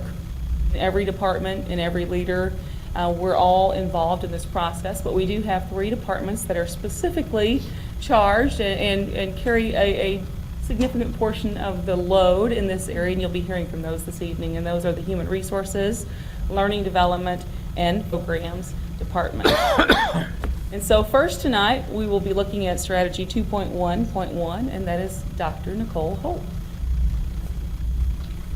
Thank you. Good evening. So 2.1.1 is really about supports, and this item is specific to new teachers. So just a reminder and refresher, when we're talking about new teachers, leaders, or staff, we're speaking of anyone new to the profession, but also anyone that comes to us with years of teaching experience but might find themselves new to SPS. So that's the expansive piece when we talk about new supports. So tonight I'll give you a little bit of updated information, the step-up programming specifically, as well as a little bit about new teacher liaison support. We'll speak to evolving leaders programming, which is the piece around our newest leaders to the system, and then we'll share a little bit about an additional community connection that we're making through SPS Access class. So just an overview and reminder to you, process is that new onboarding process, those additional 4 contract days that we provide to new teachers. So that's really a collaborative effort in some of the departments listed already, but also learning support, our curricular piece, plays a huge role in that induction process and how we onboard our newest teaching staff. And then the new teacher liaison basket really is about that site-based leadership that we provide in addition to the step-up program. So you have a combination of places where people are getting intensive supports.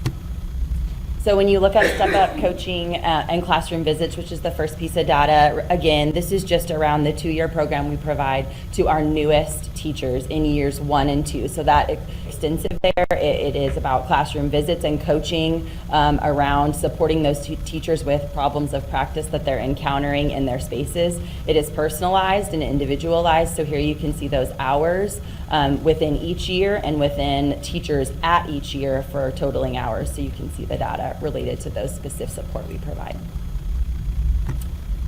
The next piece is also additional perceptual data that we gather from our step-up teachers in years 1 and 2. And so you can see while we are feeling positive about the overall benefit that our teachers feel about programming in step-up and their growing confidence as an educator, which is important, we are noticing a little bit of decline around the connectivity that our teachers are finding to the Step Up program and then their student performance or engagement, which that's a hard to measure connection anyway. And so it is causing us to ask some questions around program relevancy and around real things that teachers are encountering and how that connects back to the support we provide related to student performance. And so I think we're making strides in that, and we'll talk a little bit about SPS Access class, which I think is getting at some of that. We also thought it might be important for you to note, you are seeing retention data here. So year one, how are we retaining teachers, but then also giving you a bigger perspective around retention data after year three. So you can see that we are seeing a little bit of a decline, and we're monitoring why those teachers are leaving and making some recommendations and next steps about finding out more information specific. But when we look at 3-year retention, are we retaining them to the profession for longer periods of time? You can see good data there on an upward tick and a rise, but it is causing us to ask some program specific questions related to that. Do you have a disaggregated number, or what of those, the N of 97 and 1819, elementary, middle, high school? We don't keep it that way in the Step Up House, but in partnering with Dr. Cooper, we're realizing the need to take a little bit closer look at that as people exit. I can tell you the 97 number in 1819 was about 16 teachers. Think about leaving is about 16 teachers, and about 63% of those relocated out of state. So that gives you, just to think about it like that. We collect a little bit of that data, but a lot of it is shared with our partners in HR. And back to the previous slide, so you're saying that Step Up had a positive impact on student performance engagement. If I'm a teacher filling that, it's an unfair question. So maybe there's a different question that gets at what you can have a positive experience with the program, but it may or may not impact what's happening with your students. Yeah, I mean, there may be other factors at play, but Thank you for that. So then when you think about programming, we started a pilot program we took a pilot last year with some of our year 3 and 4 teachers in the last year. So there were 23 of them that signed up to give us some data around a potential partnership with Leadership Springfield, pushing our newest teachers into the community and building a connection there. We know that one of the factors that people choose to stay is their level of community engagement beyond just their profession. And so really looking at how we might partner to provide a program that gives our new teachers a broader worldview of the surrounding Springfield community and the supports that not just in SPS, but across our community to keep people here. And so we didn't give them actual data like we did to the people that are in the program in this current year, but we did just do an overall rating. So you can see how those early career teachers and the coaches that went through that program felt about it. And then I shared many other qualitative survey feedback in the actual context of the paper. But the 2 pieces here that I thought were interesting for you to note were just that as these early career teachers were going through this experience, they really felt like there were many other teachers across SPS that would benefit from this program, that while yes, they thought it was great for them as an early career teacher, expansion was something they were engaged in. And then this really helped them have buy-in to stay in our SPS community. And when I think about the objectives and goals of Step Up, it is that we retain them and that they do become members of our community. And so this gave us good lift on knowing that this might be a good partnership to enhance. So back to some of our internal workings, Evolving Leaders is the program that we provide to our new leaders, not only those that are coming new to the profession of leadership, but also those that are coming from other systems that might have been leaders in other places. So you can see the retention data there, as well as them valuing the impact of program, that it impacts student learning. That data continues to trend positively, which we are thankful for.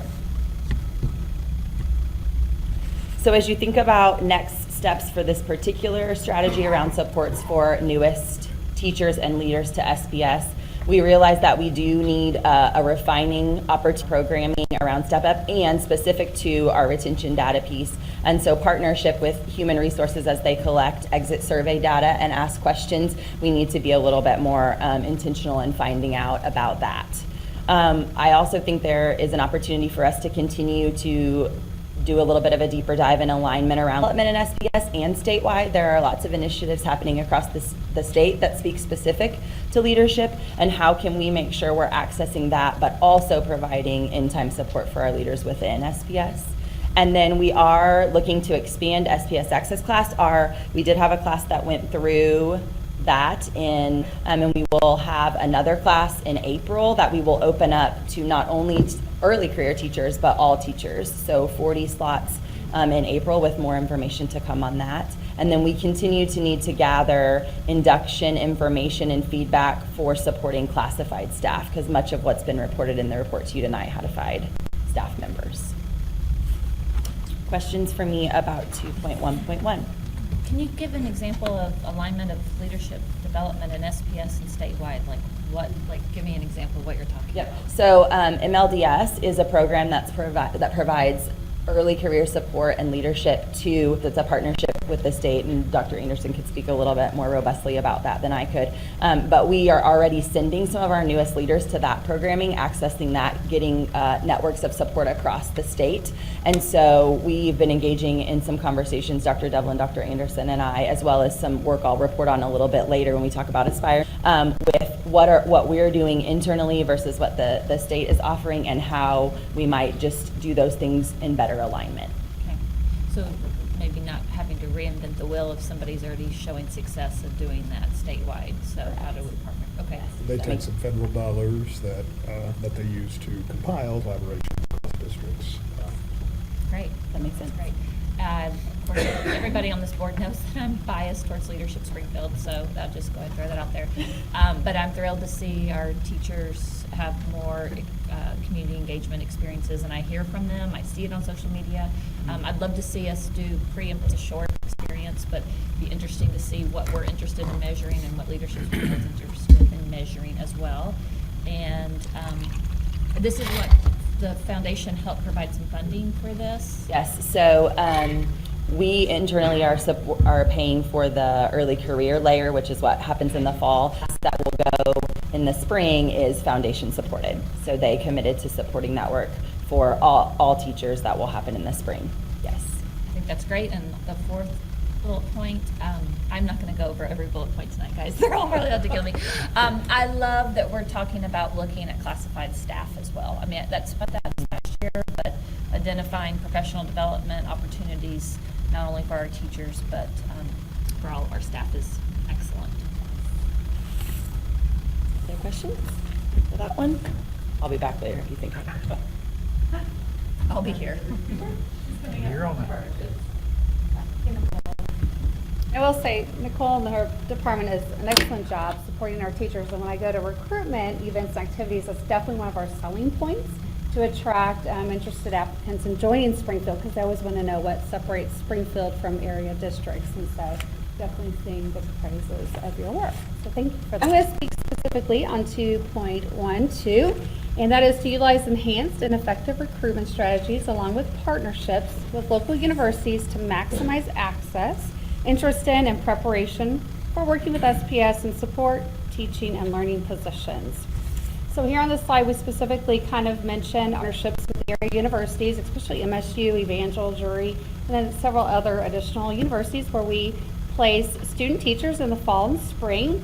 You'll see this past year we had 61 student teachers placed strategically among our schools with the support of our principals identifying strong teachers.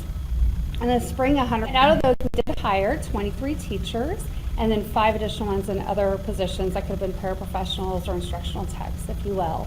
And we do have some recruiting activities specifically targeted for our student teachers. As you may know, we do our fall student teacher celebration recognition, but it's also recruitment strategies. So just recently, December, I invited all of our student teachers in the fall to come out. We have a wonderful little Mexican Villa Nacho bar, celebrate them, have a wonderful slideshow, capturing their moments in the classrooms. But in addition, I have some tables set up to where they can interact with PenMac to try to plug them into substitute services. Professional learning is there, and Club Encore, Explorer, just trying to let them know some next steps on getting plugged into Springfield Public Schools, especially since the majority of those are December graduates. So trying to get them prepared on what to expect. And then I also share with them some current teaching openings that we have that they as December graduates, as well as our structured interview process in the spring, just to try to keep them engaged. In the spring, of course, we have our Teach SPS event that occurs in March. And that is well attended, and that's probably our fall event on steroids, if you will. We don't our fall spring student teachers, but of course we invite it to anyone that we can recruit that are interested in becoming a teacher with SPS. And we, of course, bring in our other departments to really showcase all the supports and benefits in place to be a member of SPS. And I failed to mention, we also have our employment team there as well as our benefits to highlight being an SPS employee. So in addition, I do want to not to forget to mention that we have definitely increased the modalities and frequency of advertising for all of our available positions, whether they're classified or certified. So we've reached out and got really creative with radio, print, social media, other outlets, as well as working with, of course, our before Battle Rock closed, we worked with Battle Rock College, Bryant, OTC, the Missouri Career Center. I've really tried to work with our employment coordinators to tap into some special events, like one that targeted veterans, as well as the vocational rehabilitation, so working with individuals with disabilities trying to come back into the workforce and make sure that we are searching all avenues to recruit and hire from various entities. This past year, in 2018-2019, we did have 15 operational support job fairs, so that's specifically intended for our classified positions. And from that, we had over 41 recommendations for, we had a huge event internally called Find Your Future with SPS. We had over 120 applicants attend that event with over 30 recommendations for hire from that event alone. So really trying to beef up our recruitment efforts, especially on the classified side. Our certified side, we did have 7 events in and out of SPS. So that kind of taps on our recruitment efforts. But I do want to showcase too some of our internship programs that we continue to have. Wanda Gray last year was in its 3rd year of having the year-long internships. So they do a full year of student teaching at Wanda last year. Fortunately, I did follow up with them, and all 4 of them went back to their hometowns. So one got hired in Bolivar. So we're looking at the 3 that are placed this year and trying really hard to win them over to stay in Springfield. And then Jarrett continues to host an MSU education class. And really the mentality behind the students in our schools early on before they have their practicum or student teacher placements to try to get them engaged with our students and just get to know Springfield a little bit better earlier in the stage of their educational classes. And then we still have the year-long practicum / student teacher. They start with the practicum experience in the fall, and then they do their student teacher placement in the spring. That occurred last year at Reed and Jarrett, and this year it has continued at Jarrett. So we continue those. So some next steps, we want to continue identifying ways to maximize posting visibility and see, continue to work with directors and all of our operational departments specifically, like what can we do differently or better to continue to recruit and hire. And we also want to explore the Grow Your Own program. So that is going on across the state and nationally, and we want to see what we can do here in Springfield to grow our own and get individuals interested in the teaching profession and continue to monitor them and plug them in and hopefully provide some resources so that they can attend a teaching program. Any questions about those? Yeah, so on the, I understand the exploring, grow your own, but how far into that are we? Because I think grow your own. So when do you think we'll get from the exploring to some examples of doing? A great question. And so if you look at our report, you'll see that our goal is to have an initial plan ready for next fall. And actually later this week to have some conversation about what that might look like. We are currently exploring paraprofessional programs like the program that University of Central Missouri has established with a number of Kansas City schools. We've also had some conversations with Columbia Public Schools about their Grow Your Own program. They're actually going to have their first student graduate coming back From university. for them. And those students in Columbia have free college tuition, free books, and so we we're having some conversation with them and plan to have our leaders get with them to see what's working, what's not, what might we be able to model. Looking at our A+, is there a way that we can leverage our A+ programming? Looking at Hillcrest, our educator strand there, as well as looking at GoCaps and seeing what can we do with those resources that we have in place in our district that are already established, that we should grow those in to further support these programs. And so we're still in the planning stages, but our goal is to have a plan, an initial plan in the fall. And potentially some students in place doing this. So we're still talking of 4 years away from having any graduates. Yes. Now, if you're able to look at a paraprofessional program, that's a much quicker route. They will have at least 60 hours toward that goal. And that's the issue that Columbia faced, because next year is their 4th year and they will have 1 graduate. And so that is a very slow move. They have, I think, 5 students into that program. And once you build the capacity, then moving forward, it's much easier. Okay, it's just slow. It is, unfortunately. So when I hear from some of my colleagues at the higher ed level in the education department, I hear feedback surrounding districts are incentivizing student teachers at a different level than what we're doing. So can you speak to that? And as a board, where do we need to allocate resources to compete in that market? So I must assume that when they say incentive, giving them credit for having worked in their district if they come and are hired by the district as a teacher. I think that's part of it. I think that likely is, and that's certainly something that we can evaluate, and it's an option that would be available to us. If they spent a year with us in an internship in our schools, from beginning to end, working with our kids in a team, don't believe we would have any difficulty giving them a year of credit and then starting them on step 2, which I believe some of our peer districts are currently doing. Because that's our direct competition. I mean, we're just being candid, so. It's probably a really stupid question. This will be good. I can't wait. Student teachers coming in. Do you see student teachers coming in, and because of the student teaching experience, leaving the profession and going, this isn't for me? We have because they go through school, all theory, I don't say theory, but you know what I'm saying. They get out of the real world, it's not real life. Do you see, I don't want to say a trend because that would probably be way too strong, but they come in and go, hey, it sounded great, but this is, I can't do this. I'm out. Yeah, 320 student teachers over those 2 years. Right.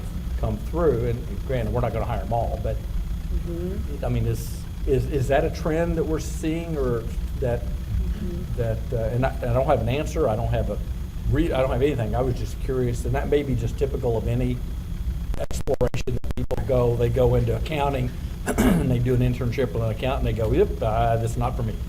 Can I tailor a different question? Yeah. So, as a college professor, students have internships or teaching experiences, and then they realize, not for me. Yeah. That has been there for as long. I would like to tailor the question is, what changes have you seen, or to what extent has there been, whether you use the word... Is it getting worse? Yeah, is it getting worse? Is it getting better? What are you seeing? I don't know if we've really captured that question or that data specifically. I started sending out a questionnaire to student teachers saying, how many of them have they, because sometimes they'll tell you, because student teachers will talk to them. And I'll say, how many of them do you know are interested in working for Springfield Public Schools, or how many are planning on not staying in the area, or have changed their mind. And so I'm starting to get feedback from the cooperating teachers, but I want to start incorporating a questionnaire to our student teachers. How universities do that with their student teachers, but they don't share that data with us. But I'm going to be in discussion with Penny about, let's go ahead and move forward with getting that information from our student teachers, and hope that they'll be honest with us, so we can Good question to ask capture for the higher data. ed partners, because they track Yeah. their placement rates, right? Yeah. And that's really placement rates changed after graduation. But I mean, your point is it's always going to be there, but is it worse Right. now? And I know I can't change things in the classroom, but, nor do I want to make it rosy so that they, once we hire them, then they go, whoa, this is not what I'd like from those student teachers. And so, I mean, they need to see what that experience is. I was just wondering if it was getting worse over the years because of the things we're asking teachers to deal. I mean, it's the burden on teachers right now to do that. It's just. And the media doesn't really help. Oh, I know. Yeah. My sense Sure. is if that's happening, and I don't doubt that it is, it's arguing against interest. I think that's probably more on higher ed. If a student gets into the classroom in the real world, whatever that world looks like, Right. and they are utterly surprised by what they find, good point. we have flat out failed them. Absolutely. That's a very good point. Absolutely. I will say, I have been very pleased with the response. It's a little different than what I've seen historically, prior to coming to Springfield. What I've seen here is a greater willingness for our partners to have those tough conversations with students to say, this isn't working out well. Either you're not performing well or this isn't a great fit, where historically usually it's taking place. But we do hear from our higher ed partners that when they identify some of those concerns, they're addressing those with their students earlier in that process, not waiting until they are doing their student teaching or completing their student teaching and have and so I believe they're working harder earlier to help those students recognize whether this is going to be a good career path for them or not. We were having an earlier conversation on the legislative front, and Bruce brought up the teacher shortage, not a new conversation at all. But I'm just curious if we are looking to get most of our incoming teachers and what their pipeline looks like, what their what their numbers pipeline looks like in terms of how loud the alarm should be. Like, I'm just making it, like, let's say half the teachers, early childhood, blah, blah, or elementary ed than they did 5 years ago. Then that would be like, yikes. So how do we look at that? The numbers decreasing from the universities. They have decreased slightly. So our largest provider is Missouri State. And then we have Evangel, we have Drury. Those are the largest providers of our teachers. And so when you look, there has been some decline in programming. I don't recall the exact numbers for those institutions. It has not been as significant as we're seeing nationally. And I do know that each of those programs is working with additional students into their programs. And so that's an area that we've had conversations with them about. We've also delved into, not only do we need more numbers in programs, we need to diversify those entering the programs. Because when you look at demographics of those candidates entering the programs, so it's still, 84, 85% are going to be white and female, mostly. And so they're working on their end. We're working and monitoring that as well, knowing that we hire the vast majority from our region. We know that individuals want to work near home or where they went to college. Teachers, by and large, want to be in that 50-mile radius, and so this is our best pool, and we have lots of competition in the area. And so if there's a decline in the number, we have to be at the door first, and that's part of the strategy is we've got to be out there, we've got to help grow the programs, we need to grow our own USPS, but we are looking at those institutions, having conversations with them about what those numbers look like, what concerns they have, what we can do to help support their efforts, and then how can they help us get more of their students into our classrooms on a regular basis. It is very complex. Absolutely. We had Grow Your Own in Springfield before, and Drury and MSU actually, we identified, it was based on getting diverse populations in 4 or 5 students, and Drury and MSU cooperated and gave scholarships, and it's just like Denise said, we were looking at 4 and 5 years before they came, but I don't think that's I just think that's what we have to look at.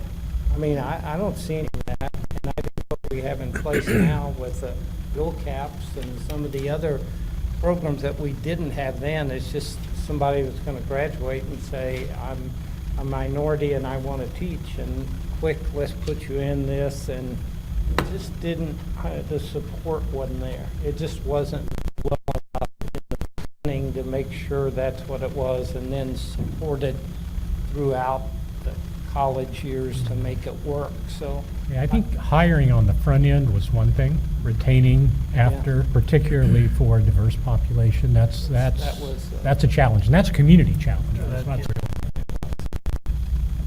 Absolutely. Okay, so we're going to delve into 2.1.3, and this is kind of the big one. It's recruiting, it's hiring, it's developing support retention of both effective, qualified, and diverse workforces.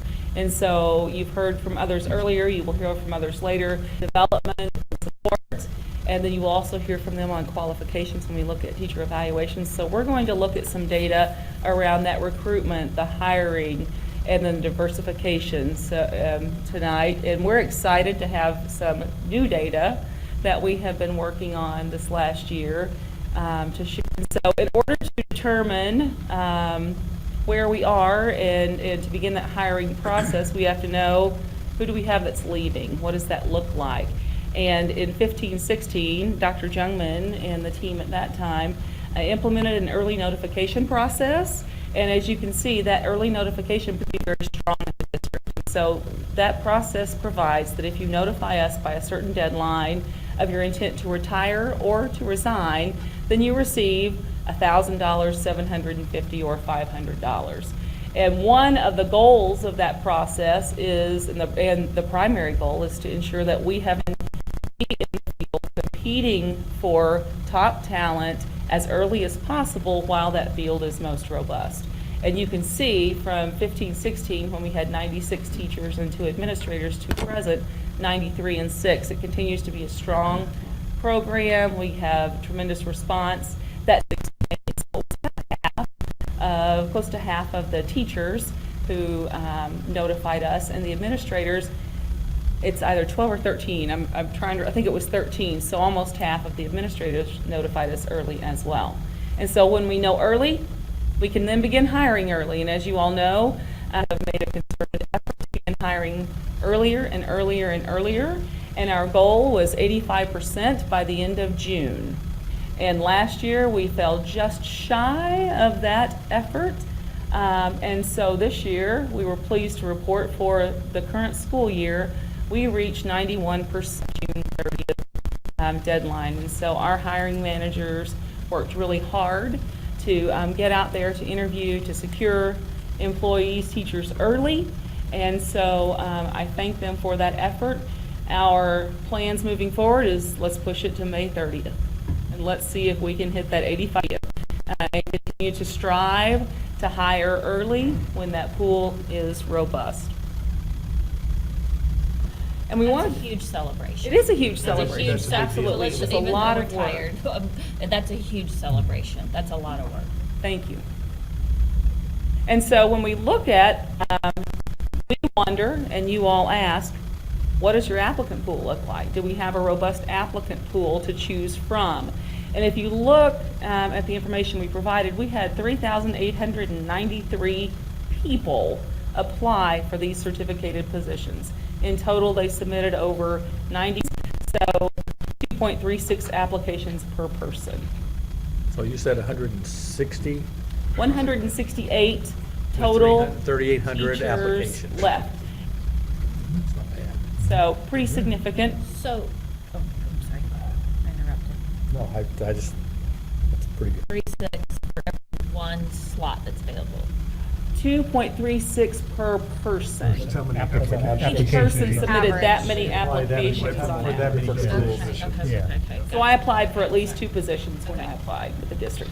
And so one of the challenges that this presents to us, having such a role, is to identify how we can then best narrow that pool to get to the most qualified to provide those names to our hiring managers, so they're not going through hundreds of applications in order to assess.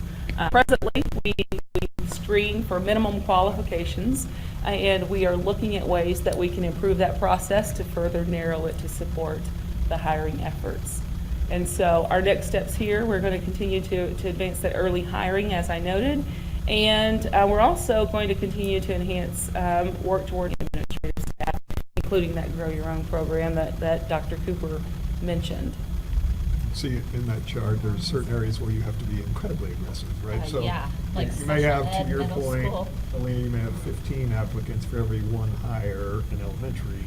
You may have 1-to-1 at middle grade. And we've known that for years, but it's getting even harder in those secondary specialized classrooms. You gotta know early, you gotta be aggressive early, because the pool's small, the other pools are a little deeper, right? So you can have a little more time potentially. And that's where I think this sort of data helps us identify, this interest and where are we going to have to work a little harder to attract those candidates So it talks coming about in. how you develop your Grow Your Own program instead of just, you want to be a teacher, hey, we need these kinds of teachers, right? Specifically, so that you strategize where the pool's the weakest potentially. And so with new data, and this information is our new hire diversity. And so this is data we've collected from those individuals who are new to SPS, or not active employees the year prior, and how they've identified themselves for us. And we went back and looked at the last, and we're pleased to report that we're seeing improvement in the diversification on the hiring side.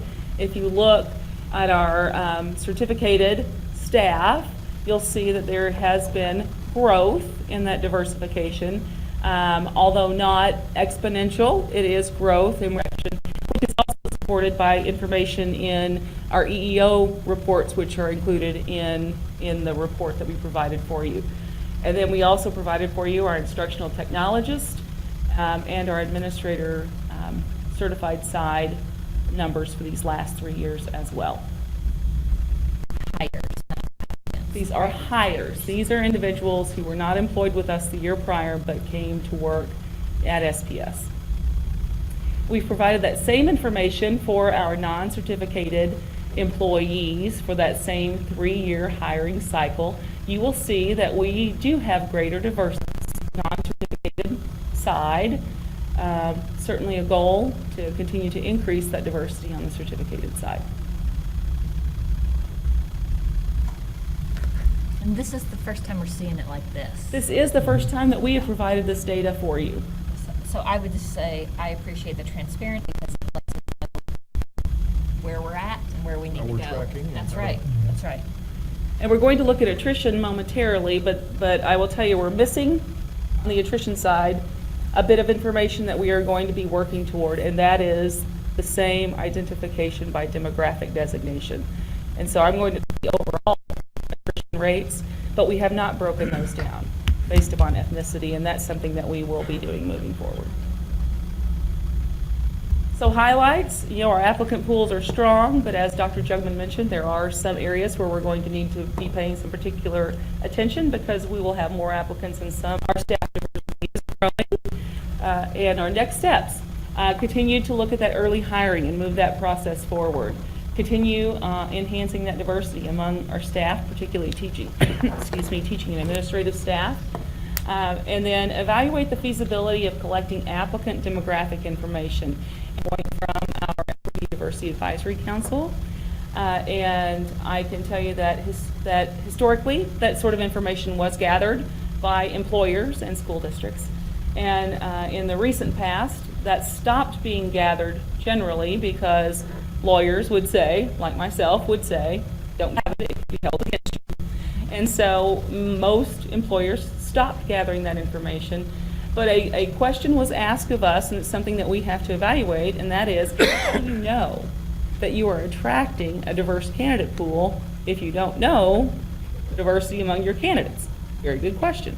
And so that's to try and identify how we address that moving forward. And then we've mentioned the Grow Your Own program evaluation moving forward. So a couple of other points, and this is relative to attrition or retention. So when we look at our teaching staff, we see it's quite strong, overall 91%. Instructional technologist at 12.5 on the attrition, so that's about an 87.5% retention.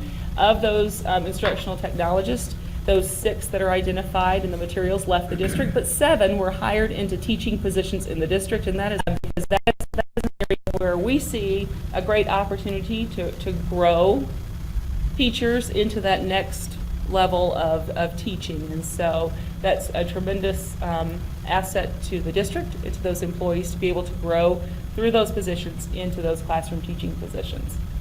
And then you'll Retention year over year, is retention that they were there for the entire year, and those who were not retained were gone at the beginning of the next year? Yes. Okay. Yes. And if there's a better way to identify that, we are certainly open and willing to. I'm sure there's a better way to that. describe it. You will see on our classified staff, our non-certified staff, our attrition rates, as we reported last year, are high. They have improved in some categories, but we still are struggling, particularly with paraprofessionals, which is over 23%. And so we are working to identify, specifically with that group, what are the contributing factors and what can we be doing differently to encourage our paraprofessionals to remain in the district. And so one consideration, particularly on the classified side, that we believe has had some impact, and this is anecdotal going forward, and that is your investment in improved compensation as a result of the compensation study that was completed last year. So what we saw with transportation, which we didn't report here, was a little over $1 an hour increase in wages.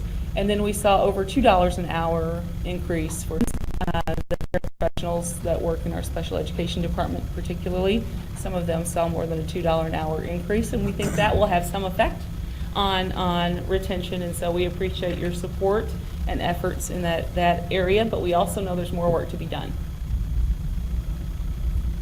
Okay, and that, our on 2.1.3, do we have any other questions? Then I'm going to turn it over to Dr. Cooper to provide us with information on evaluations and the quality teaching staff. Sure. So 2.14 is to ensure that all employees receive regular feedback to improve impact students and schools. This year, we continue to use the Randa Tower platform, although I will say personally thank you that we've looked into Perform, which is part of the Talent Ed platform for evaluations that you'll see on our next steps that we will be building out here with no change to teacher evaluations. So I'm very excited. So thank you, since I wasn't here last month to say thank you for that. But as you know, hopefully, that regular, effective, and meaningful feedback is important to the continued growth and development of staff as they work to support the ongoing growth and development of students. So on this slide, the next, I'm going to show it and regular feedback that our teachers and administrators have received during the 2018-2019 school year. But just to kind of capture for you, at the beginning of the year for teachers, there is a meeting scheduled between the educator and their supervisor, which they determine their growth plan for that year. And a lot of it in professional that we've seen from the previous year that's needed to have a higher performance. And then throughout the year, they'll have a series of walkthroughs and data collection points and observations, which is comprised of what we call feedback data points. So during the 2018-2019 school year, for those concerned teachers, 719 observations recorded in Randa Tower, which is our evaluation platform. And then every probationary teacher receives an annual evaluation, and then tenured teachers are on a 5-year cycle. Now that's, of course, unless they're put on a professional improvement plan, and then they should go back on the evaluation cycle. But last year we did have 9 completed for teachers. I know the graph's a little bit difficult to read, and I apologize for that. But overall, just so you know, 567 of those teachers, which equates to 60%, were considered efficient or proficient. 31%, or 295, were considered highly effective or distinguished. Developing ratings, which was 7%, 69 of those scored in that category. And then 1% or 6 individuals were considered ineffective or needs improvement. So those individuals would have been on a professional improvement plan. In addition, just so you know, Penny and I provided supervisor training to 200 supervisors that include principals and administrators regarding how to be even more effective supervisors. And she covered a variety of topics, anywhere from providing effective feedback to how to assist educators who maybe need some FMLA or some accommodations, how to address those, just to make sure that our teachers are in the classrooms when they're able to provide the most effective instruction possible for our students. Any questions about the educator information? So next you will see feedback related to our administrator. Move right on into talking about administrators. So back with the teachers' performance. So when they get the feedback from their administrator, so they have a chance to dialogue. Absolutely. With the administrator. And then does that, so what happens next? Effective needs improvement? Needs improvement. And the no rating? What's the no rating? Right, so it appears some of them didn't receive a rating, so those individuals could have been maybe out on FMLA and weren't able to receive a rating. 7%? We're considered developing. Developing. So what's next steps for those? Because I'm assuming those are our lower 3 categories.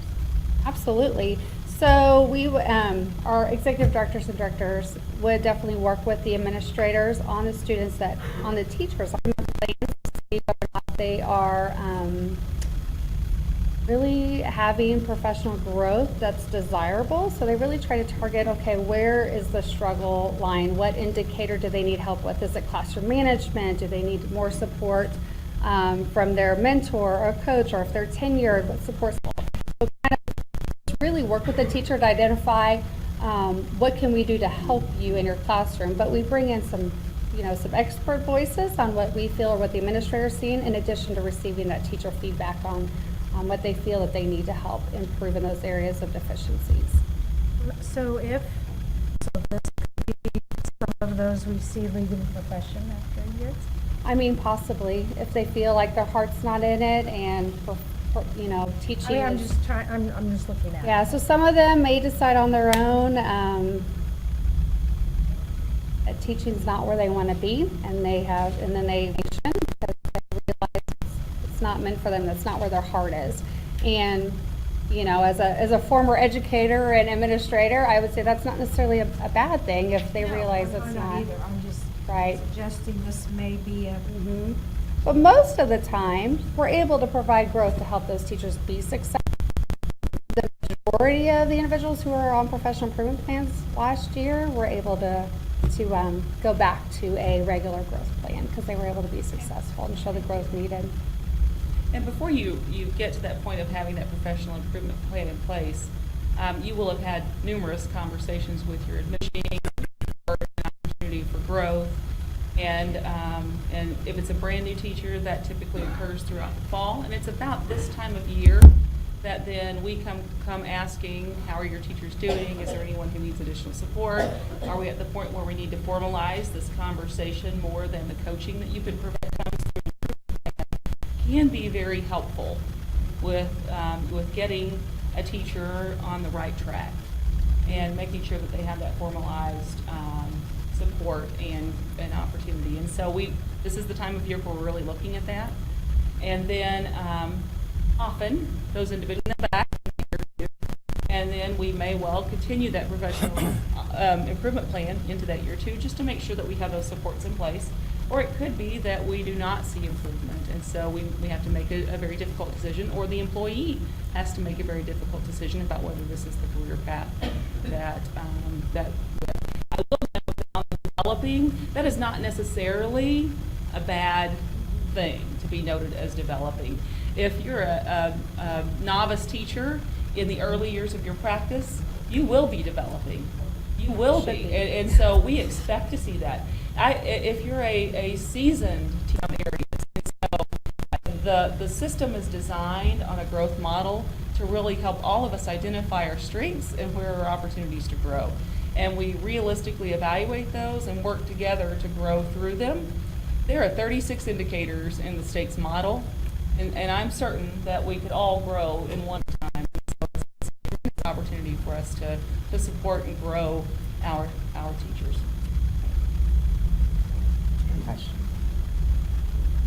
All right, so now we are on administrator feedback. And very similar to teachers, I know Jay and Shane and Mike and Sheila sit down with our administrators to provide feedback throughout this school year. In addition, they do as well have the opportunity to provide feedback through the Randa Tower platform, and that's through, again, data points, similar to teachers.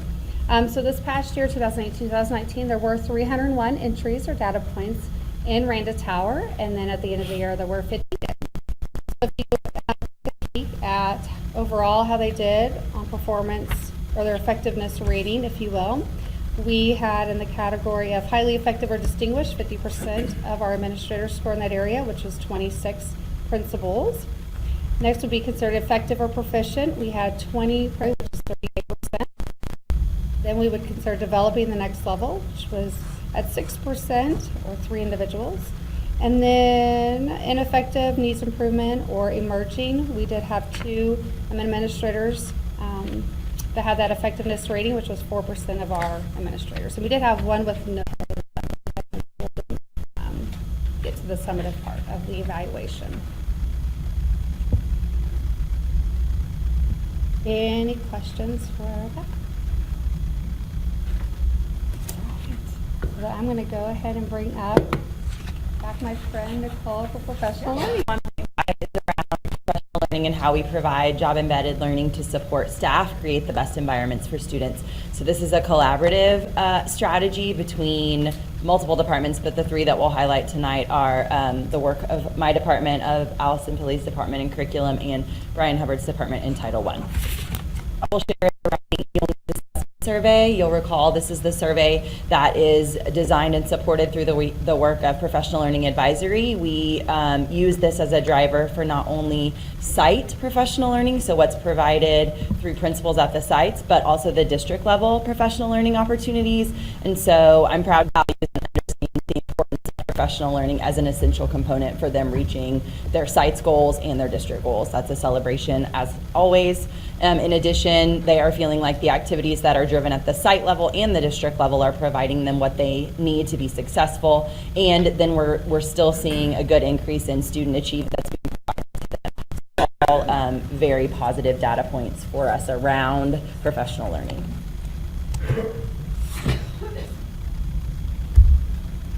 I'm just going to highlight a couple of programs that we oversee out of our department in collaboration with Nicole's departments and other departments. So Activate as well.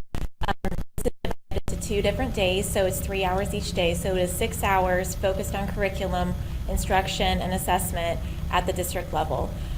Through this event, teachers are provided kind of a must-do, may-do list. So they have a list of sessions that they're required to go to based on where they are in the curriculum at choice, on other topics that they are interested in learning about. Just trying to make sure that we're meeting all of our teachers' needs.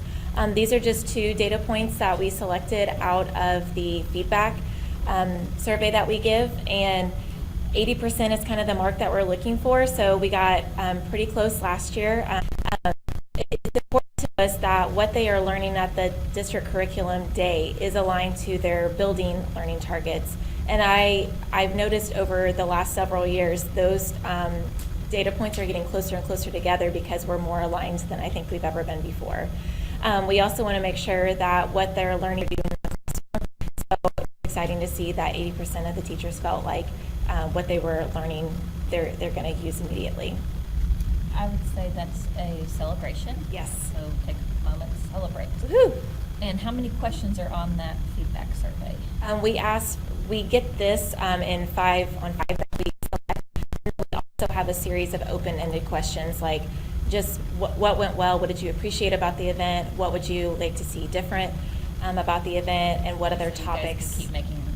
Yes, and we really do. We have a committee that sits down, reviews that data, and looks at it every year. We use this feedback. We start our training process for August and January, And so we sat down, looked at that. We decided, based on some anecdotal feedback, we wanted to make the event more exciting than it had been in the past. So we had some really fun things this year. We had some donut boards, and teachers loved the donut boards. We did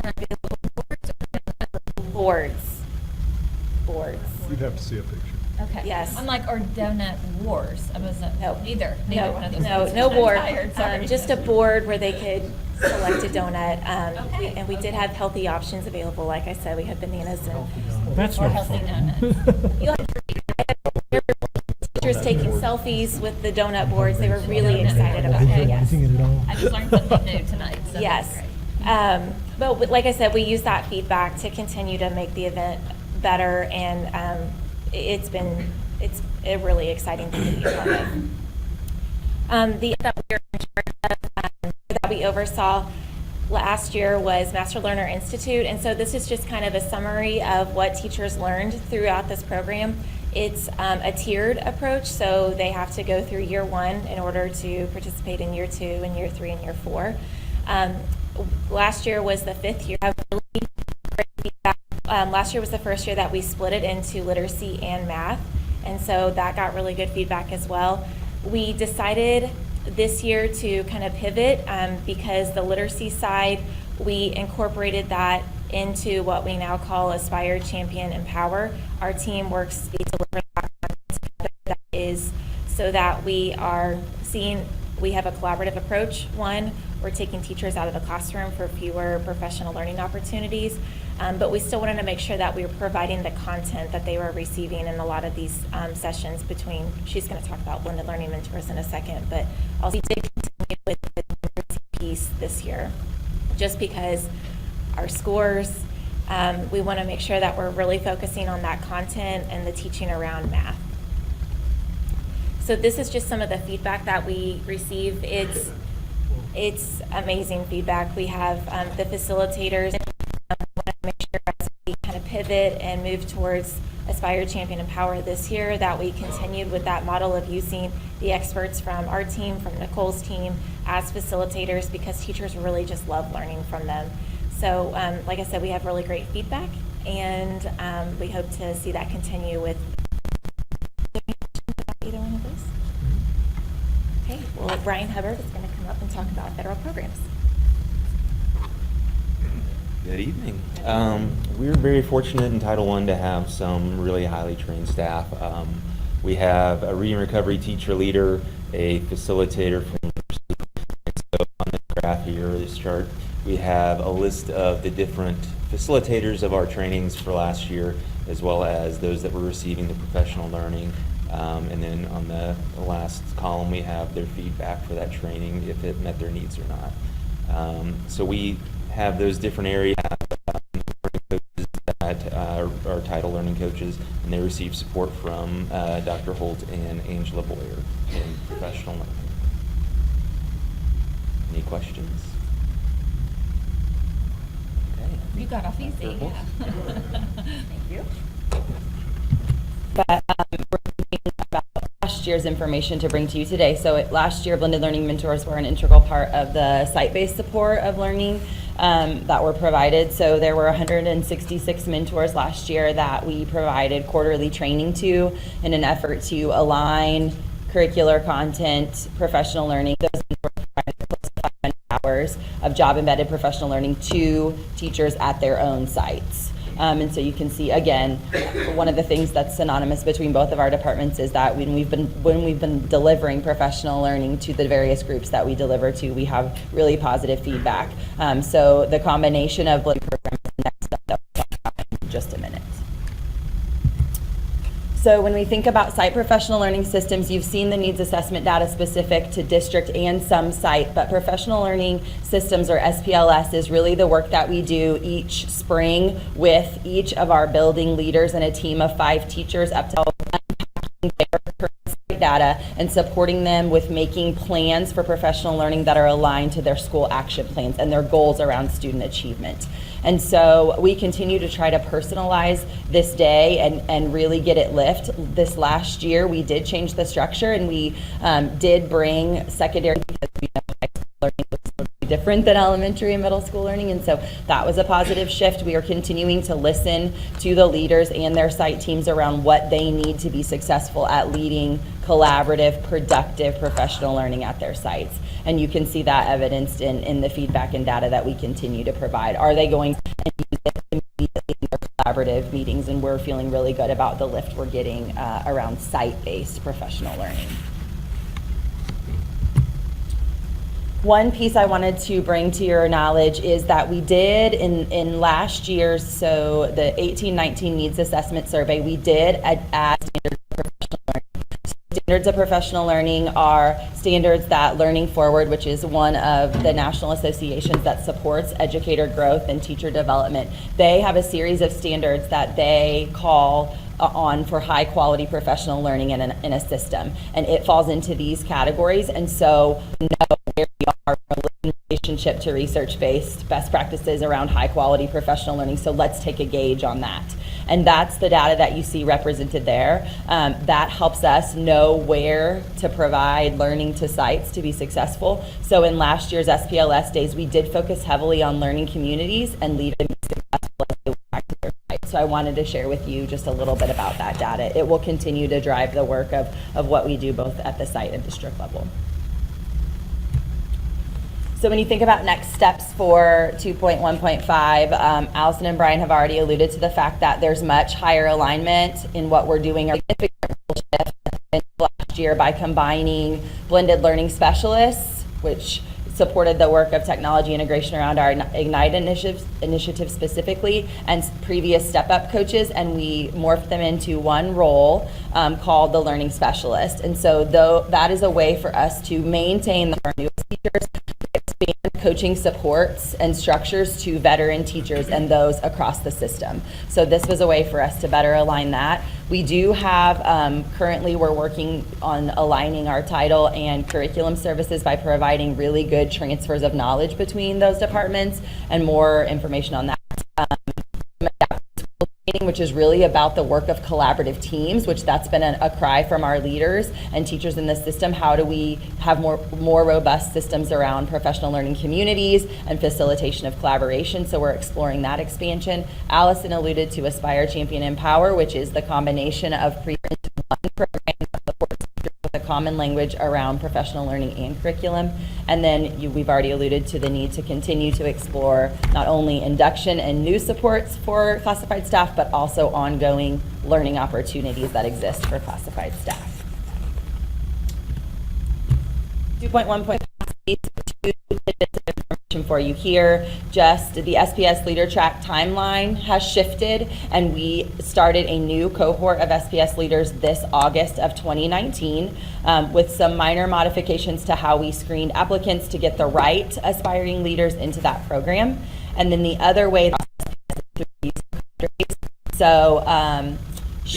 Sheila Wynn supports the work of assistant principals and CSIs in a monthly cohort style cadre learning, and I listed the topics for you there in the paper. And then Dr. Mike Methvin supports the work of assistant to the principals, those at the elementary as well. So those are the two systems right now that we have in place to support leadership capacity.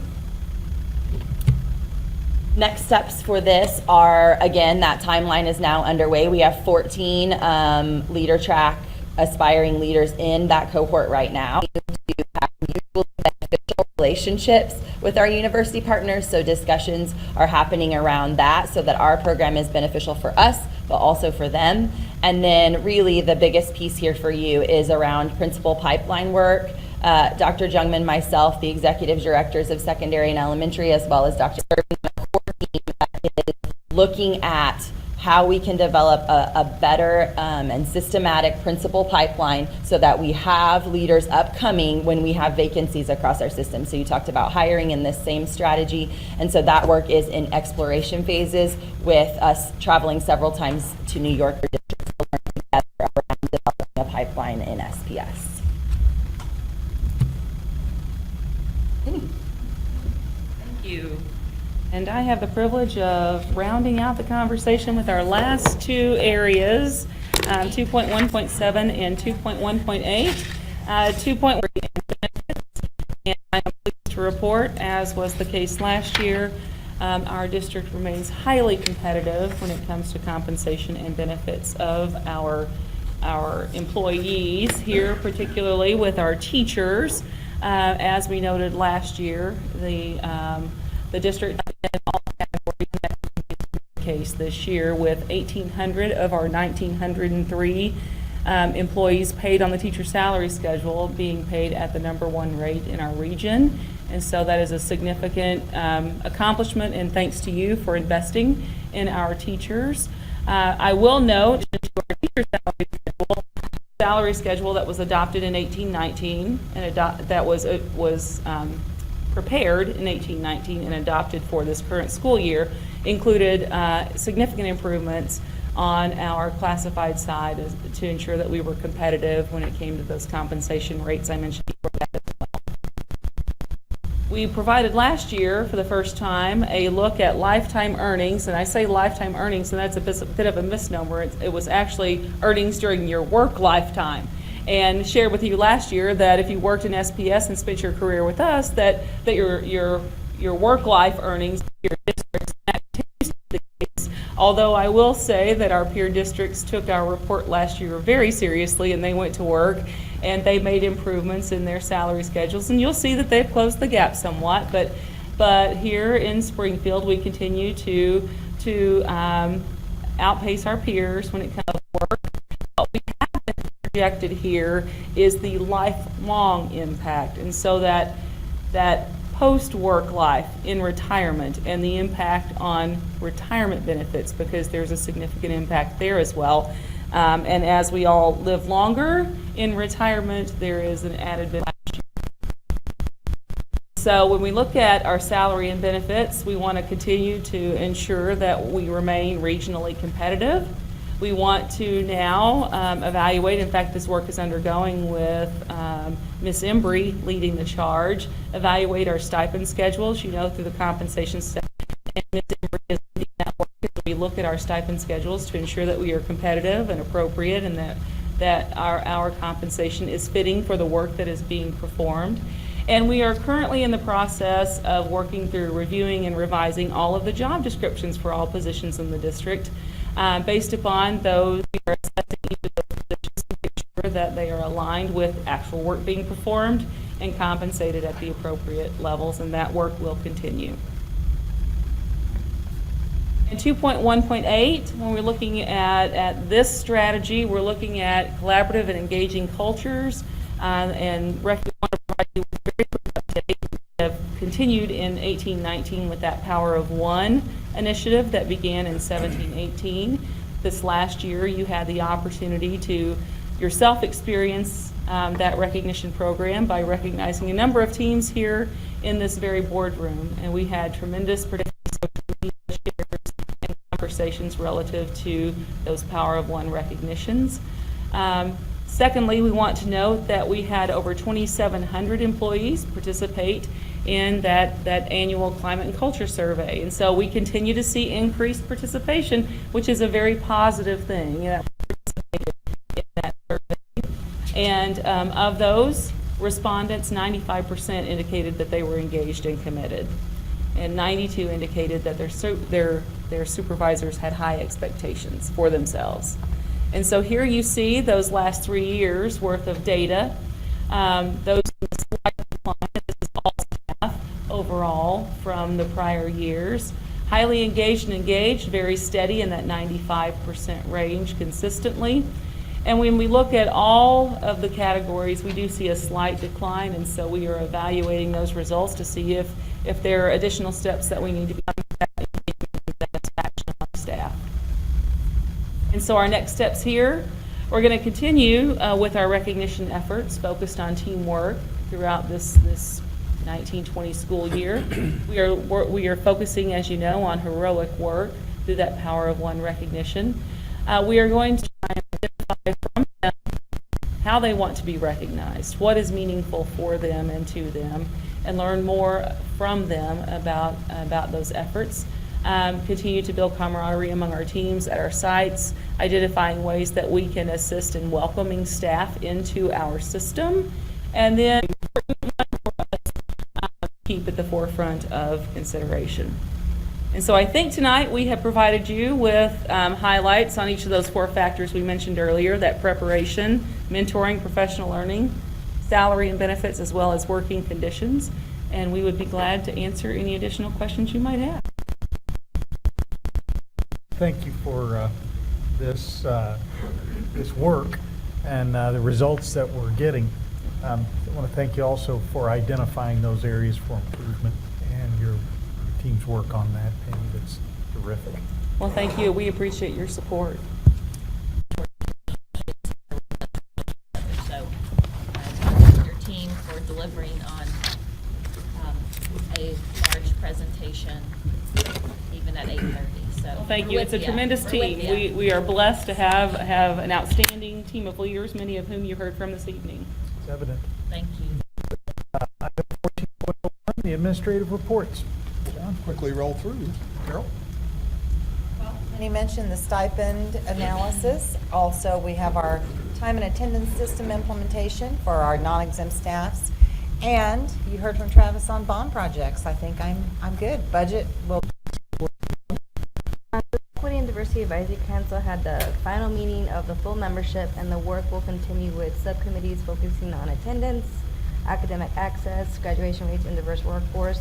And then the meetings will take place from December to March, and then the committee members will take the strategies from the council and formulate recommendations.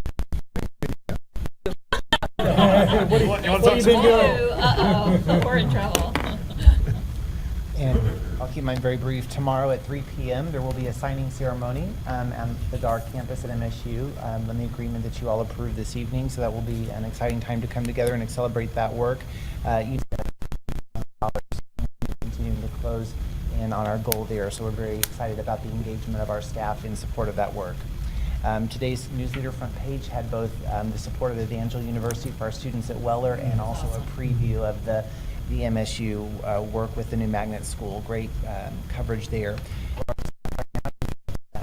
Climate and culture in each of our buildings, and that will be due back on December 20th. So we're coordinating a lot of internal communication to boost engagement on those surveys. And then finally, our first In Focus segment, which is a new video series that we are producing to communicate different initiatives and strategies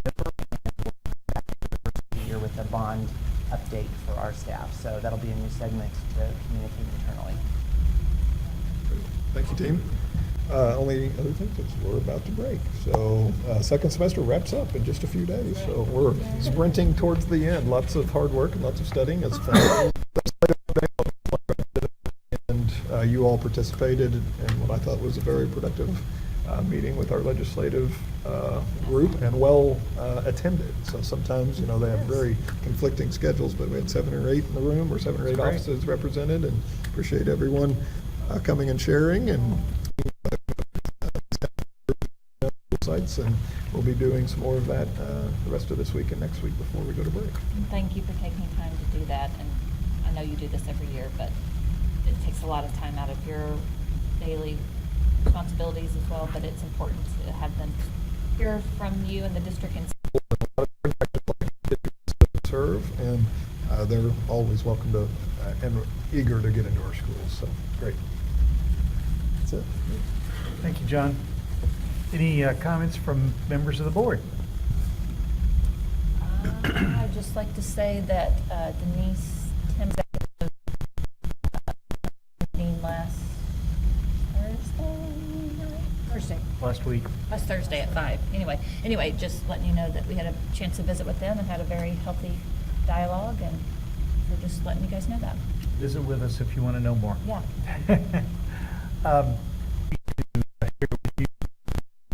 Alternative High School graduation is December 19th, 12:30 p.m. in the Studio Auditorium. That's Studio Alternative on 12/19/12:30. Our next meetings, we've got a special meeting closed. We'll be talking personnel tonight, I think, for a little bit. That's our normal time, 5:30 on January 7th. And then our combined meeting will be January 21, 2020. 2020, y'all. I know. Yeah, It's crazy. time fill out your Delta plus Delta information if you've got it. And we do need to go into executive session. The recommended action is that the board meet in executive session following this meeting to discuss legal, real estate, 2, 3, and 13 of the revised statutes of Missouri. Is there a motion? So moved. Thank you, Alina. Is there a second? Second. Thank you, Charles. Are we ready to vote? Let's vote. Thank you all for staying with us. And Merry Christmas to you.